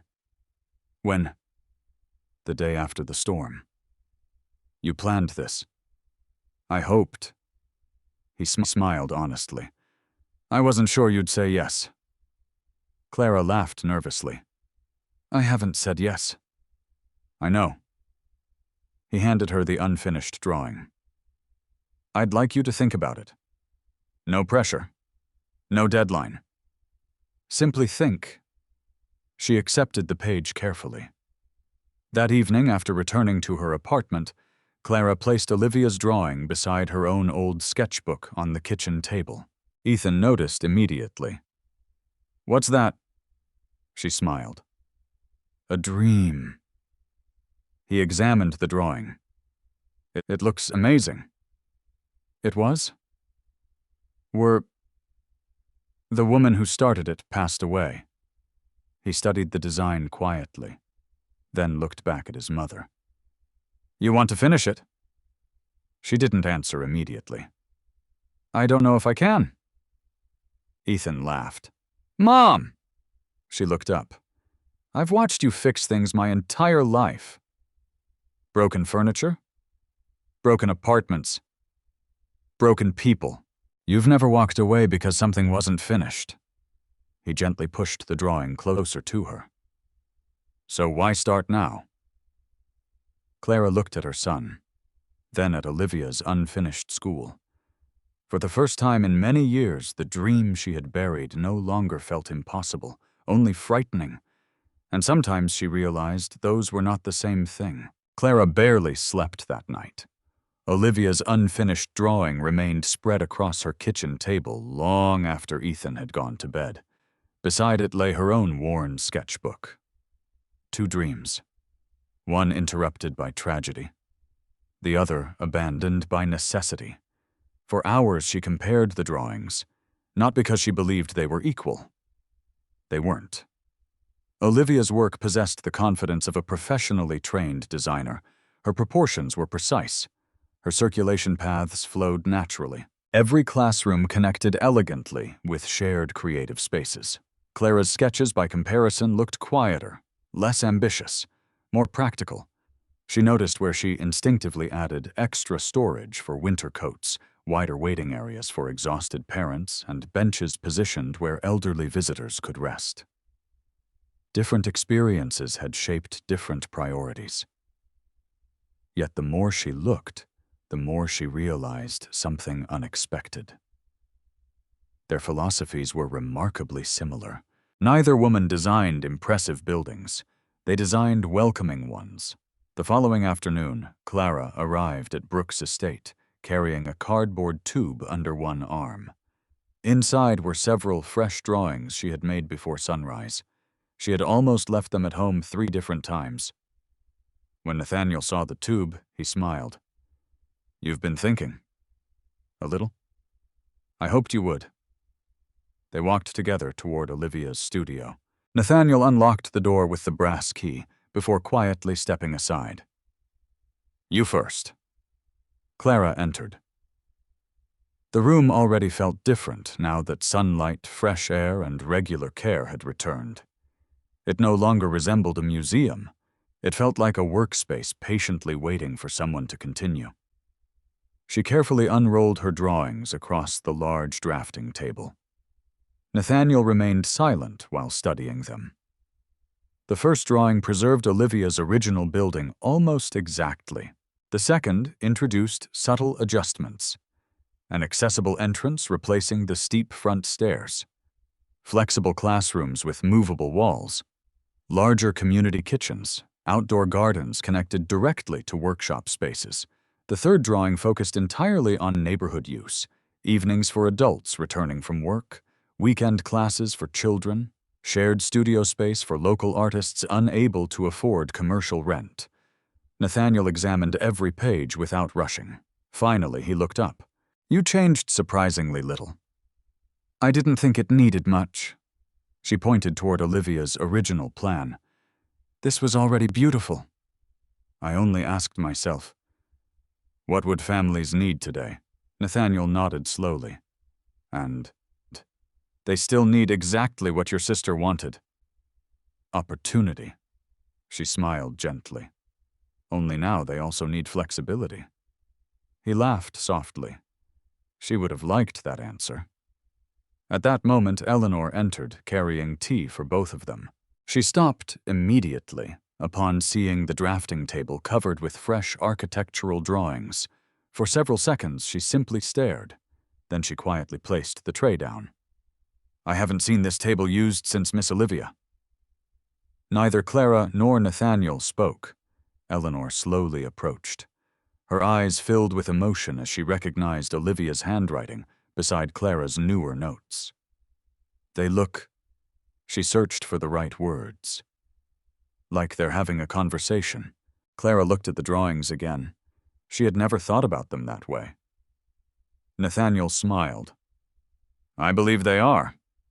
Later that week, Nathaniel arranged a meeting unlike any Brooks Hospitality had hosted before. Instead of executives in expensive suits discussing hotel investments, the mansion's conference room welcomed architects, nonprofit directors, educators, accessibility specialists, and community leaders from neighborhoods across Chicago. Clara nearly turned around when she saw everyone waiting. "I don't belong here." Nathaniel heard her. "You absolutely do. They're professionals." "So are you." "No, I'm not." He looked directly at her. "I didn't invite you because of your job title. I invited you because this project needs your perspective." She reluctantly entered the room. Several guests immediately assumed she was part of the catering staff. One architect handed her his empty coffee cup without looking up from his laptop. "Could I trouble you for a refill?" Before Clara could respond, Nathaniel reached across the table and took the cup himself. "I'll handle that." The room fell completely silent. Nathaniel placed the untouched cup back in front of its owner. "Allow me to introduce someone." He turned toward Clara. "This is Clara Warren. She is serving as the lead community design advisor for this project." The architect's face flushed crimson. "I'm terribly sorry." Clara smiled politely. "It's all right."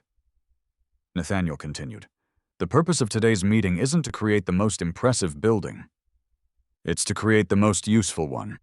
He gestured toward Clara. "She'll explain why." Every eye turned toward her. Her hands trembled slightly. She had spoken to co-workers, to church volunteers, to parents at Ethan's school, never to a room filled with nationally recognized professionals. She inhaled slowly, then looked not at the architects, but at Olivia's drawing projected onto the large screen. "When I cleaned houses," she began quietly, "I noticed something." People leaned forward. "The most expensive rooms weren't always the ones people loved." She paused. "The rooms people remembered were the ones where they felt safe." Silence filled the room. She continued more confidently. "A classroom isn't successful because it looks beautiful. It's successful because a teenager who's convinced they don't belong walks inside anyway." She pointed toward one section of the plan. "This entrance shouldn't intimidate anyone." Another page. "This workshop should be visible from the lobby, so children immediately understand they're allowed to create here." Another. "The library should sit beside the cafe, so grandparents waiting for grandchildren have somewhere welcoming to spend an hour." One by one, the professionals began writing notes. Nobody interrupted. Nobody questioned her credentials. They simply listened. An accessibility consultant finally raised his hand. "I've attended hundreds of planning meetings. I don't think I've ever heard anyone explain space quite like that." Another architect nodded. "We spend years discussing circulation. You just reminded us we're designing experiences." Nathaniel quietly watched from the far end of the table.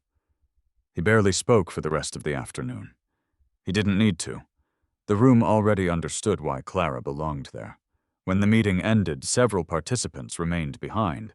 One elderly architect approached Clara. "My name is Leonard Pierce. I taught interior architecture for 38 years. She smiled politely. "It's an honor." He shook his head. "The honor is mine." He reached into his briefcase and removed an old business card. "If you ever decide to complete your degree, I know several universities that would welcome you." Clara accepted the card with visible surprise. "I don't know what to say." You don't need to, he smiled warmly. Just promise me one thing. What?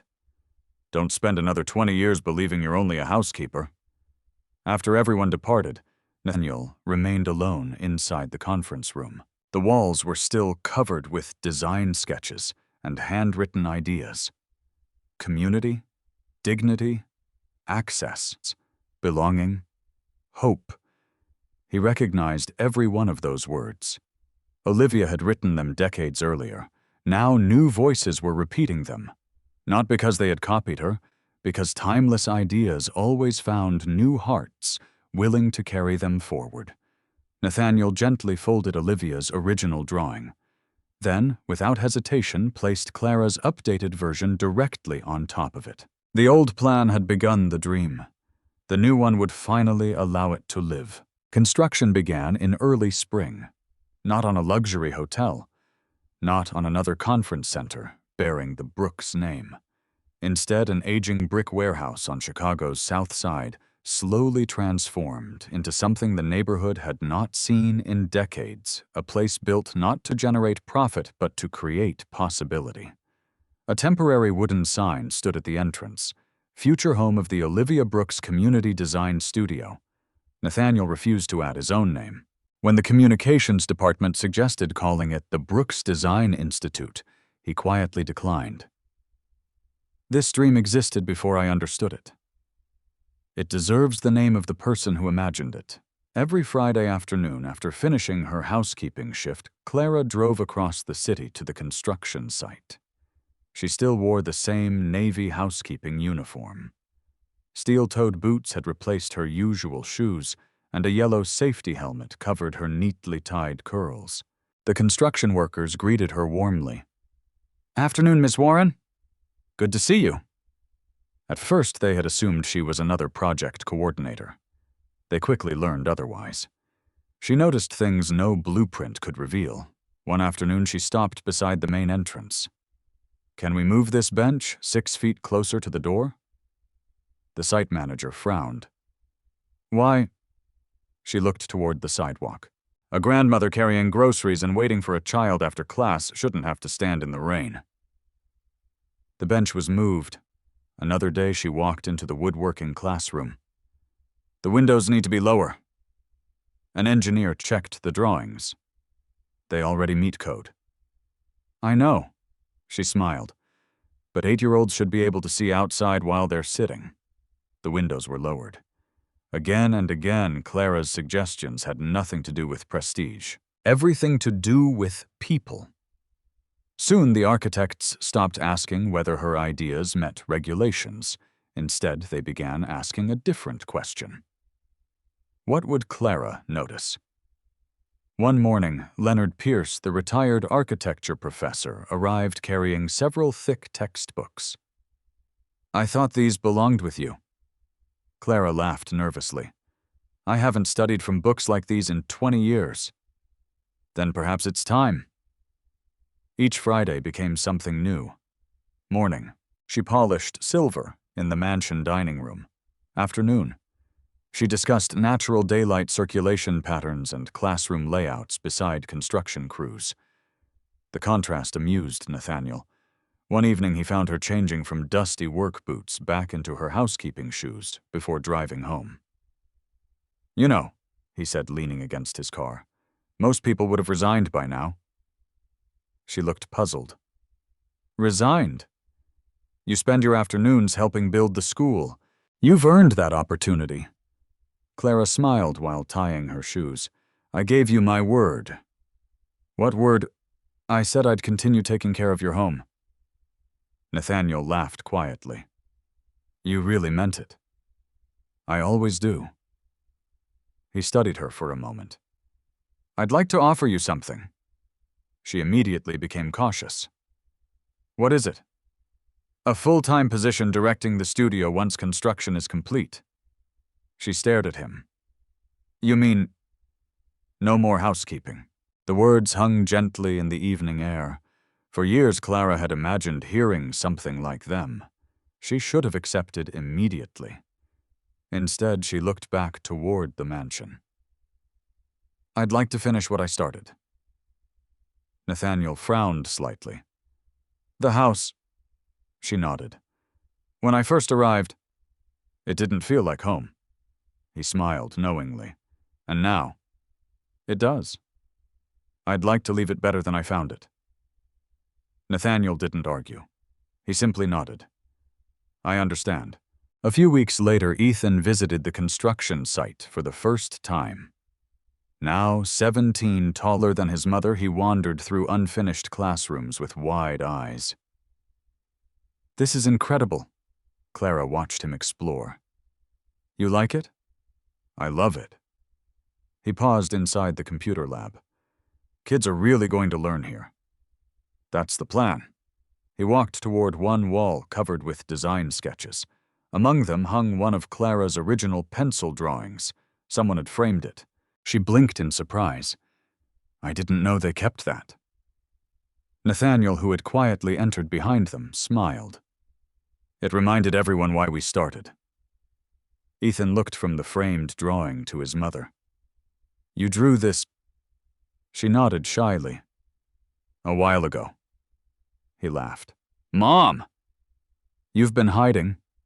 She raised an eyebrow. Hiding? I grew up thinking you just cleaned houses. She smiled. I thought so too. Nathaniel overheard the exchange. Later that afternoon, he found himself alone inside what would become the main library. Sunlight streamed through tall windows exactly as Olivia had once envisioned. He closed his eyes. For just a moment, he could almost hear her voice again. Not accusing, not disappointed, simply laughing. You finally listened.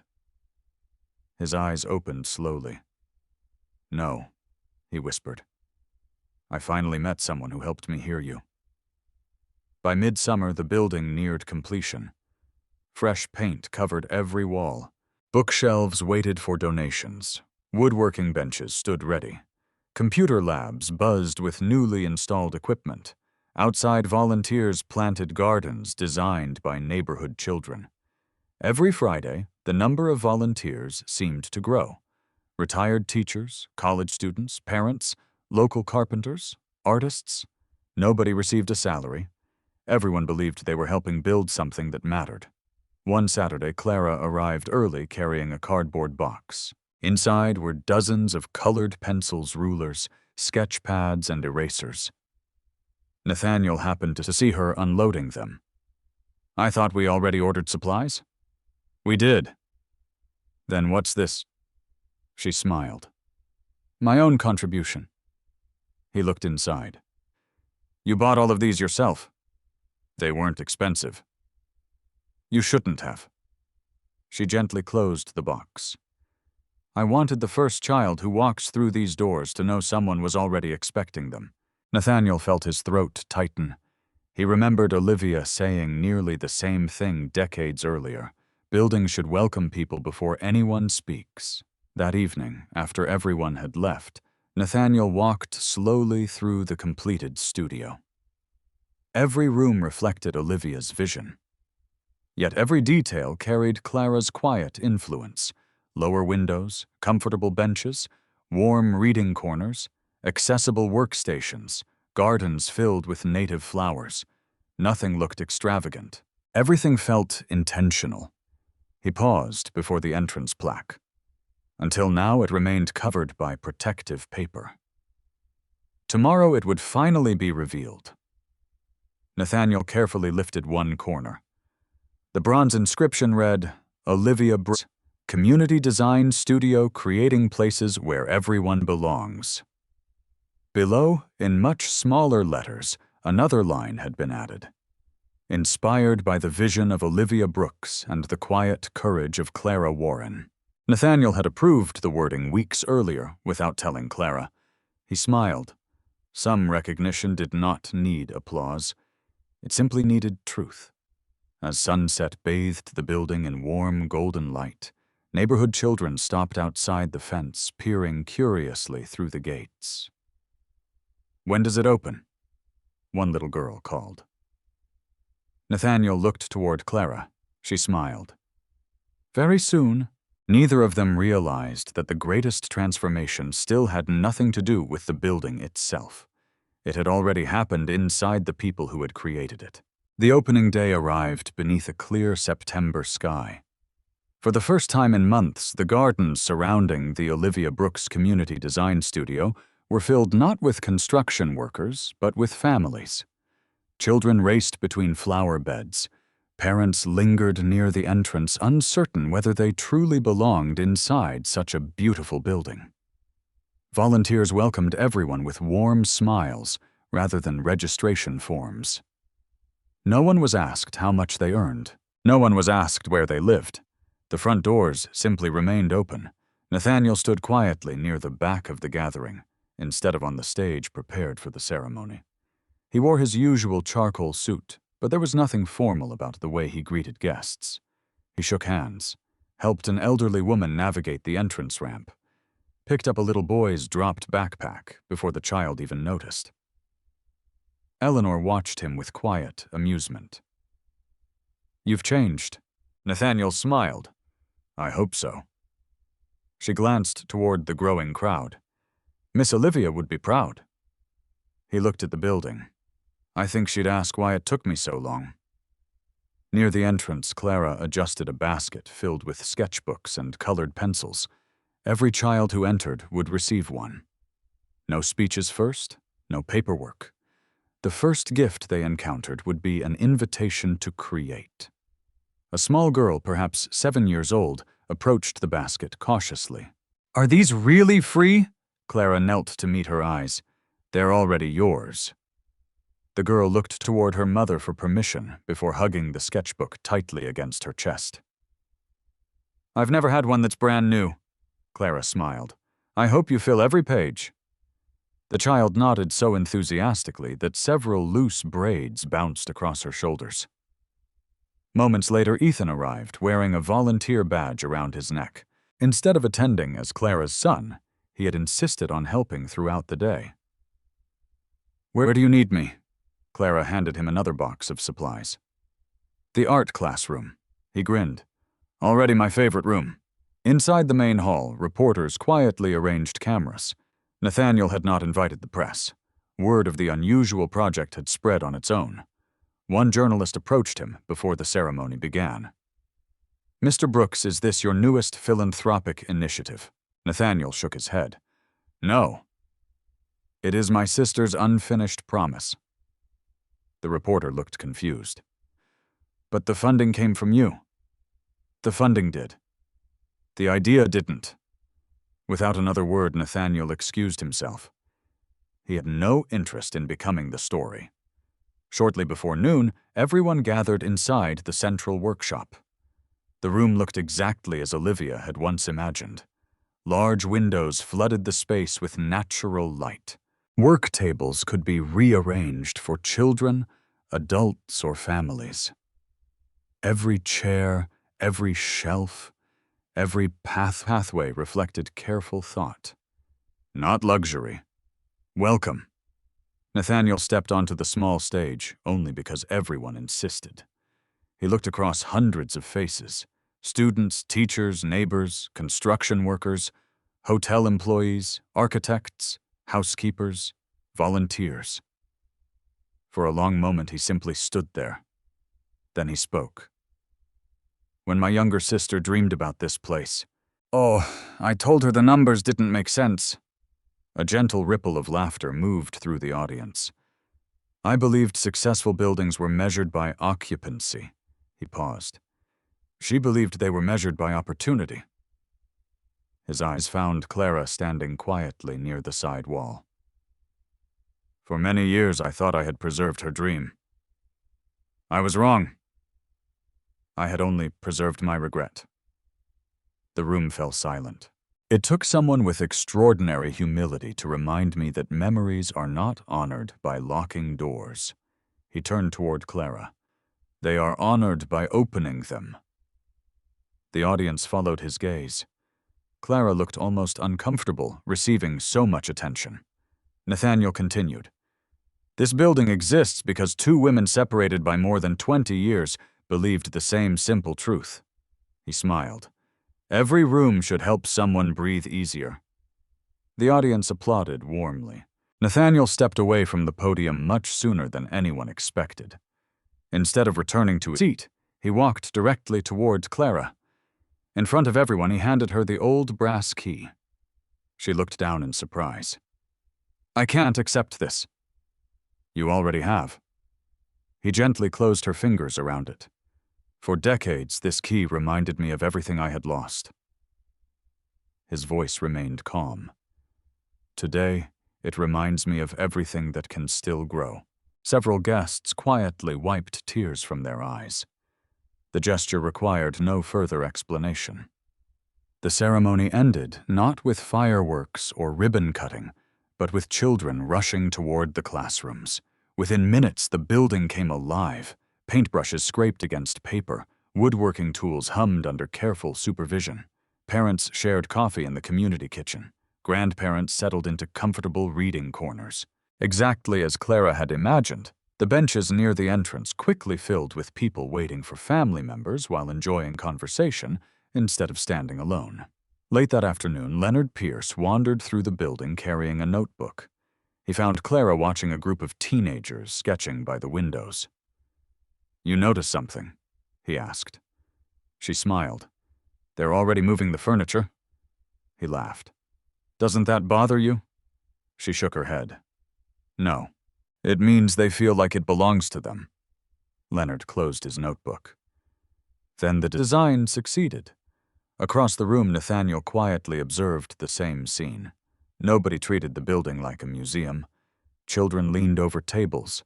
Parents rearranged chairs. Artists pinned drawings onto community walls. The space welcomed change instead of resisting it. He suddenly remembered the studio inside the mansion. For 23 years he had feared anyone touching it. Now he understood. A room filled with love should invite life, not silence. That evening, after the final visitors left Nathaniel and Clara returned to Brooks' estate together. The mansion felt unusually peaceful after the excitement of the day. Without discussing it, they both walked toward the eastern corridor. Nathaniel unlocked Olivia's studio one more time. Golden sunset filtered through the familiar windows. Everything remained exactly as it had that snowy morning months earlier. Only now the room no longer felt unfinished.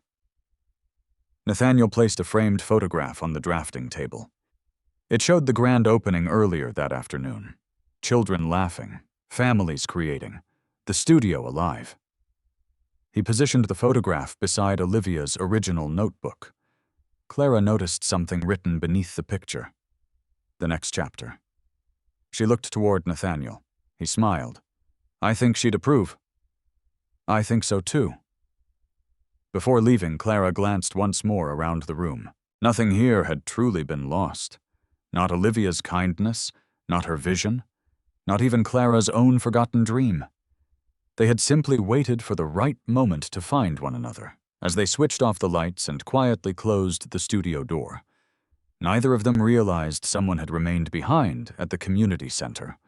The little 7-year-old girl who had received the first sketchbook sat beneath a reading lamp, carefully drawing the building exactly as she remembered it. In the lower corner of the page, she printed 4 simple words with painstaking concentration. "My future starts here." 6 months passed more quickly than anyone expected. Winter had returned to Chicago once again, but this time the city looked different to Clara. Every Friday evening, lights glowed from the tall windows of the Olivia Brooks Community Design Studio. Children still filled the art rooms. Teenagers gathered around drafting tables. Parents attended evening workshops after finishing long workdays.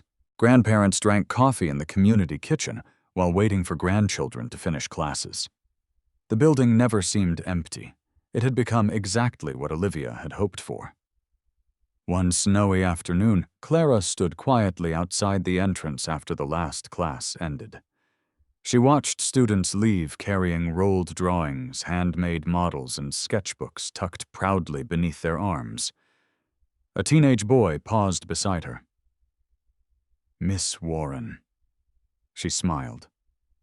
"Yes, I got accepted into an architecture program." Her eyes widened. That's wonderful! He nodded excitedly. I never thought someone like me could do this. He looked back at the building. Until this place opened. Before Clara could answer, the young man hurried across the street toward his waiting mother. She stood silently for several moments. She remembered saying nearly the same words about herself years earlier. Someone like me. How many dreams had been buried beneath those 4 words inside the studio? Nathaniel was reviewing the year's community reports. He smiled at the numbers, though for once they were not financial. More than 1,200 neighborhood residents had attended workshops.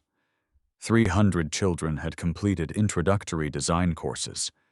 Dozens of adults had earned certifications leading to better employment.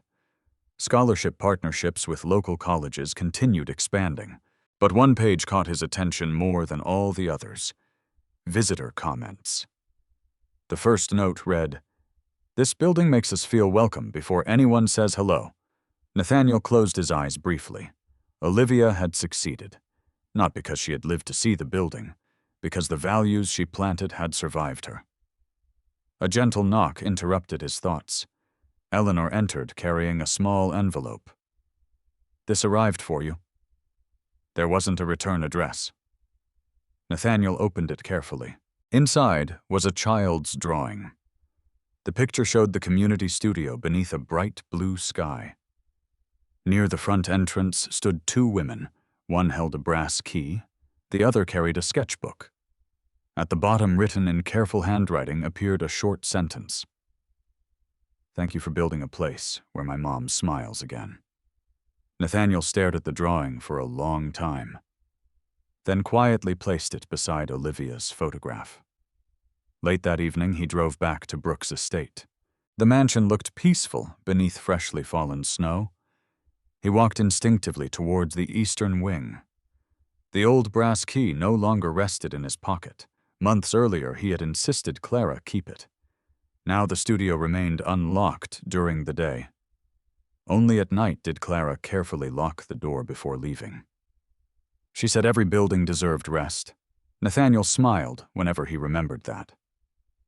Inside the studio, everything remained beautifully familiar. Olivia's drafting table, the framed photograph from opening day, the original notebook. And now dozens of letters from students covered one section of the inspiration board. Dreams continued replacing grief. He stood before the window overlooking the snowy gardens. "I think we finally did it," he whispered. The room answered only with quiet winter light. The following morning, Brooks' estate prepared for its annual holiday gathering. Unlike previous years, the event looked very different. Instead of hosting only executives and wealthy business partners, Nathaniel had invited every employee. Housekeepers, gardeners, maintenance workers, kitchen staff, security officers, their families, children, grandparents. The ballroom filled with laughter rarely heard within its walls. Margaret approached Clara carrying 2 mugs of hot chocolate. "I've been meaning to tell you something." "What is it?" "I almost retired last spring." Clara looked surprised. "I didn't know. I was tired." Margaret smiled around the crowded room. "But watching everything that's happened," she shook her head gently, "it reminded me why caring for places matters." She raised her mug slightly. "So thank you." Clara laughed softly. "I learned from you." Margaret smiled. "Maybe. But now we're all learning from you." Across the ballroom, Ethan stood beside Nathaniel, examining a display of student artwork collected from the community studio. One charcoal sketch showed a family gathered around a kitchen table. Another depicted neighbors planting flowers together. None portrayed expensive buildings. Every drawing centered on people. Nathaniel noticed Ethan studying them carefully. "What do you think?" Ethan smiled. "I think Mom was right." "About what?" "Design isn't really about buildings," Nathaniel nodded. "No. It never was." Later in the evening, the mansion orchestra quietly began playing holiday music. Families danced. Children chased one another through the ballroom under careful supervision. The mansion no longer felt distant from ordinary life. It felt inhabited, warm, alive, exactly as Clara had once described. Near the fireplace, Nathaniel asked Clara to join him. He handed her a neatly wrapped package. "You didn't have to buy me anything." "I didn't." She looked confused before carefully opening it. Inside rested a simple wooden frame. Within it was the very first sketch Clara had ever drawn for Olivia's unfinished school. Beneath the drawing, a small brass plaque had been added. "Every room should help someone breathe easier. Designed with courage, completed with kindness." She looked up, speechless. "I thought it belonged somewhere you could see every day." Tears filled her eyes. "I don't know how to thank you." Nathaniel smiled gently. "You already have." She carefully held the framed sketch against her chest. Around them, conversations continued. Children laughed. Music played. Snow drifted softly beyond the tall windows. Nathaniel realized something unexpected. The mansion sounded remarkably similar to the community studio. People belonged here now, not because the architecture had changed, because the heart inside it had. As the evening drew to a close, Clara stepped outside onto the front terrace for a moment of quiet. Fresh snow covered the gardens. The cold air carried the familiar scent of pine. Nathaniel joined her a few minutes later. Neither spoke immediately. Finally, he looked toward the stars. "Do you ever wonder what might have happened if that snowstorm hadn't stranded you here?" Clara smiled. "I've thought about it. And I think I would still be cleaning houses." Nathaniel laughed softly. "I think I'd still be locking doors."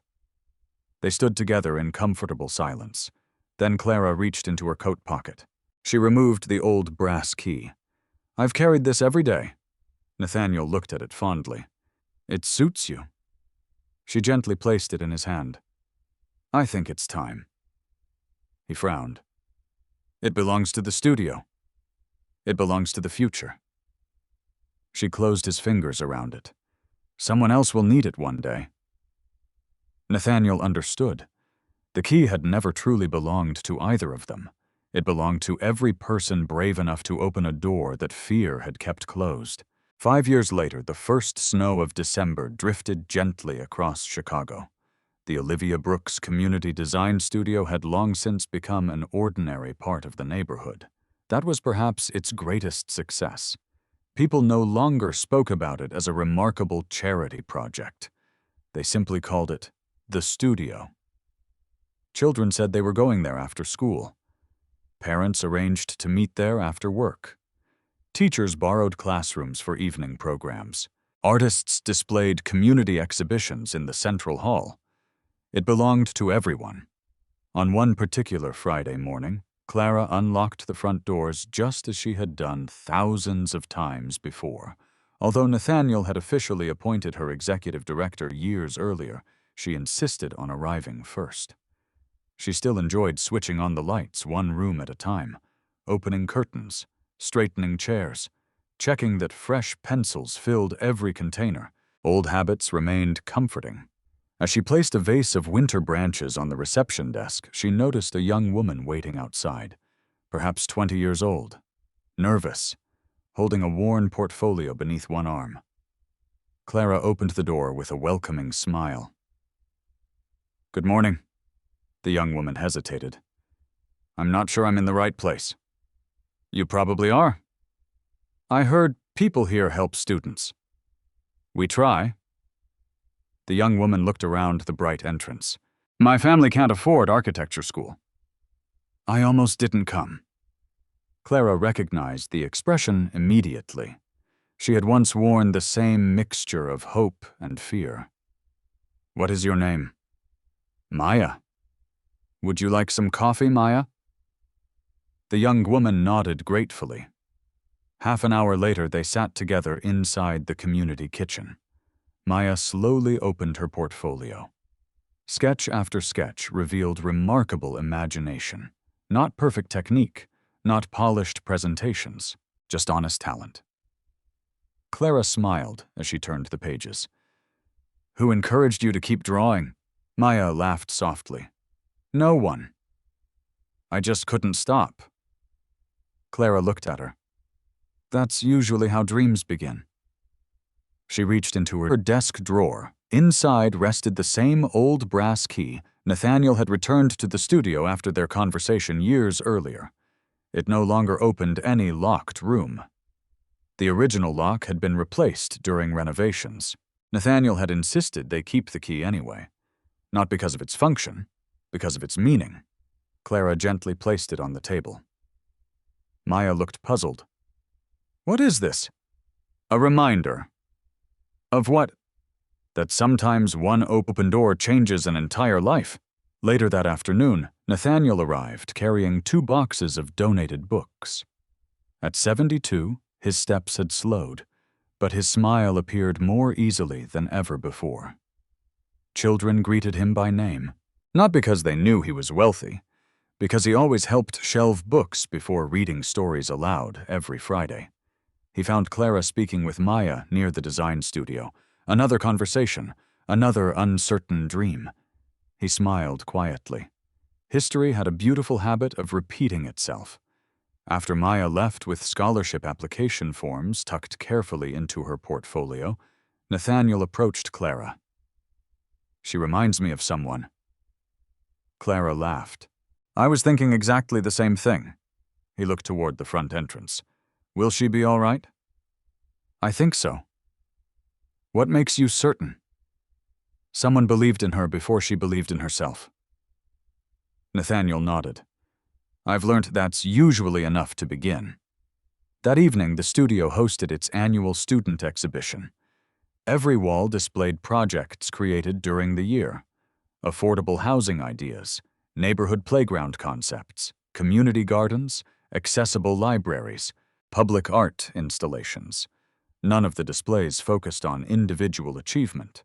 Instead, they celebrated collaboration. Near the center of the gallery stood a large timeline tracing the studio's history. At one end appeared a photograph of Olivia Brooks as a young design student.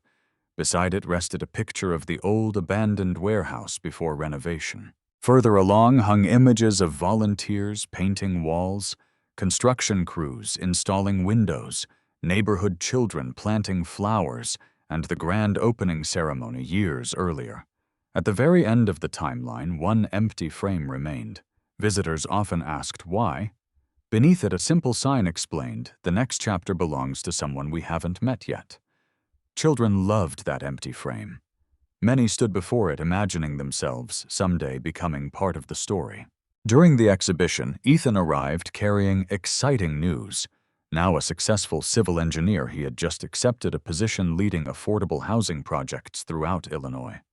He hugged his mother tightly. I wanted you to hear it first. Clara beamed with pride. Your father would be so proud. I hope so. He would. Nathaniel joined them. You know, your mother once told me homes reveal people. Ethan smiled. She still says that. Nathaniel laughed. I'm glad. As the evening drew to a close, Eleanor, now retired, but still visiting frequently, slowly walked through the building. She paused before the timeline, then looked toward Clara and Nathaniel talking with students.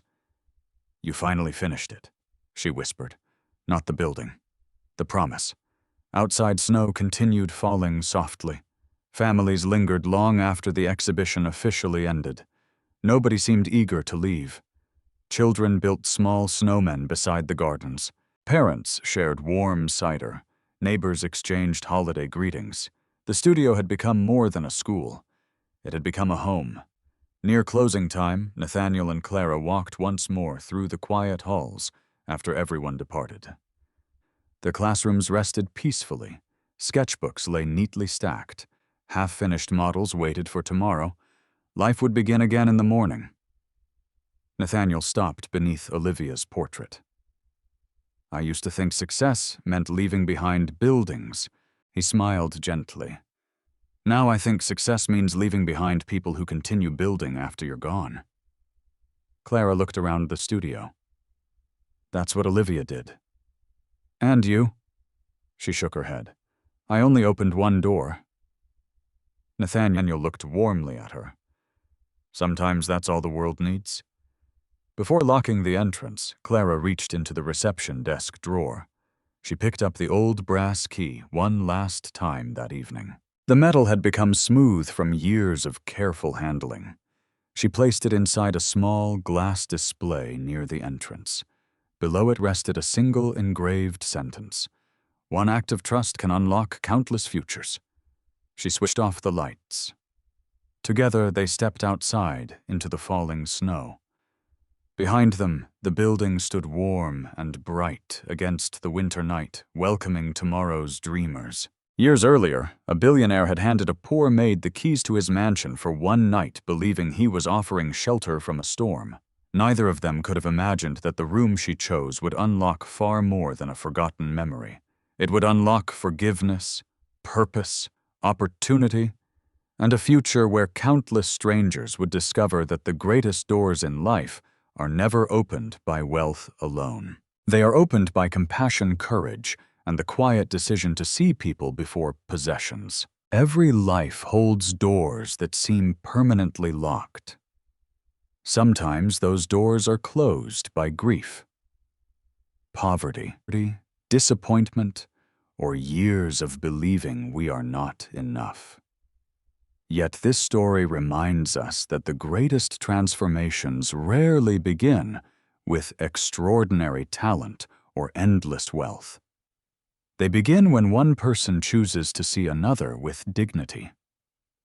Nathaniel believed he was handing Clara a key to a mansion for one night, but in truth he was placing trust into the hands of someone the world had overlooked. Clara never chased luxury or recognition. She chose the room that everyone else avoided because she understood that healing matters more than comfort, purpose matters more than prestige, and people matter more than possessions. Her quiet courage awakened a forgotten dream, while Nathaniel's willingness to let go of regret turned a room filled with memories into a future filled with hope. In the end, neither of them rescued the other alone. Compassion became a bridge that allowed two broken dreams to become one lasting legacy. Never underestimate a simple act of kindness, a sincere conversation, or an opportunity offered to someone who has been ignored. You may never know how many lives can change because you decided to open one door instead of walking past it. If this story touched your heart, I'd love to hear from you. What lesson stayed with you the most, and which moment moved you to tears? Share your thoughts in the comments below. And if you enjoy inspiring stories about kindness, hope, and second chances, please subscribe to the channel and turn on notifications so you won't miss our next heartfelt journey together. Thank you for watching, and remember,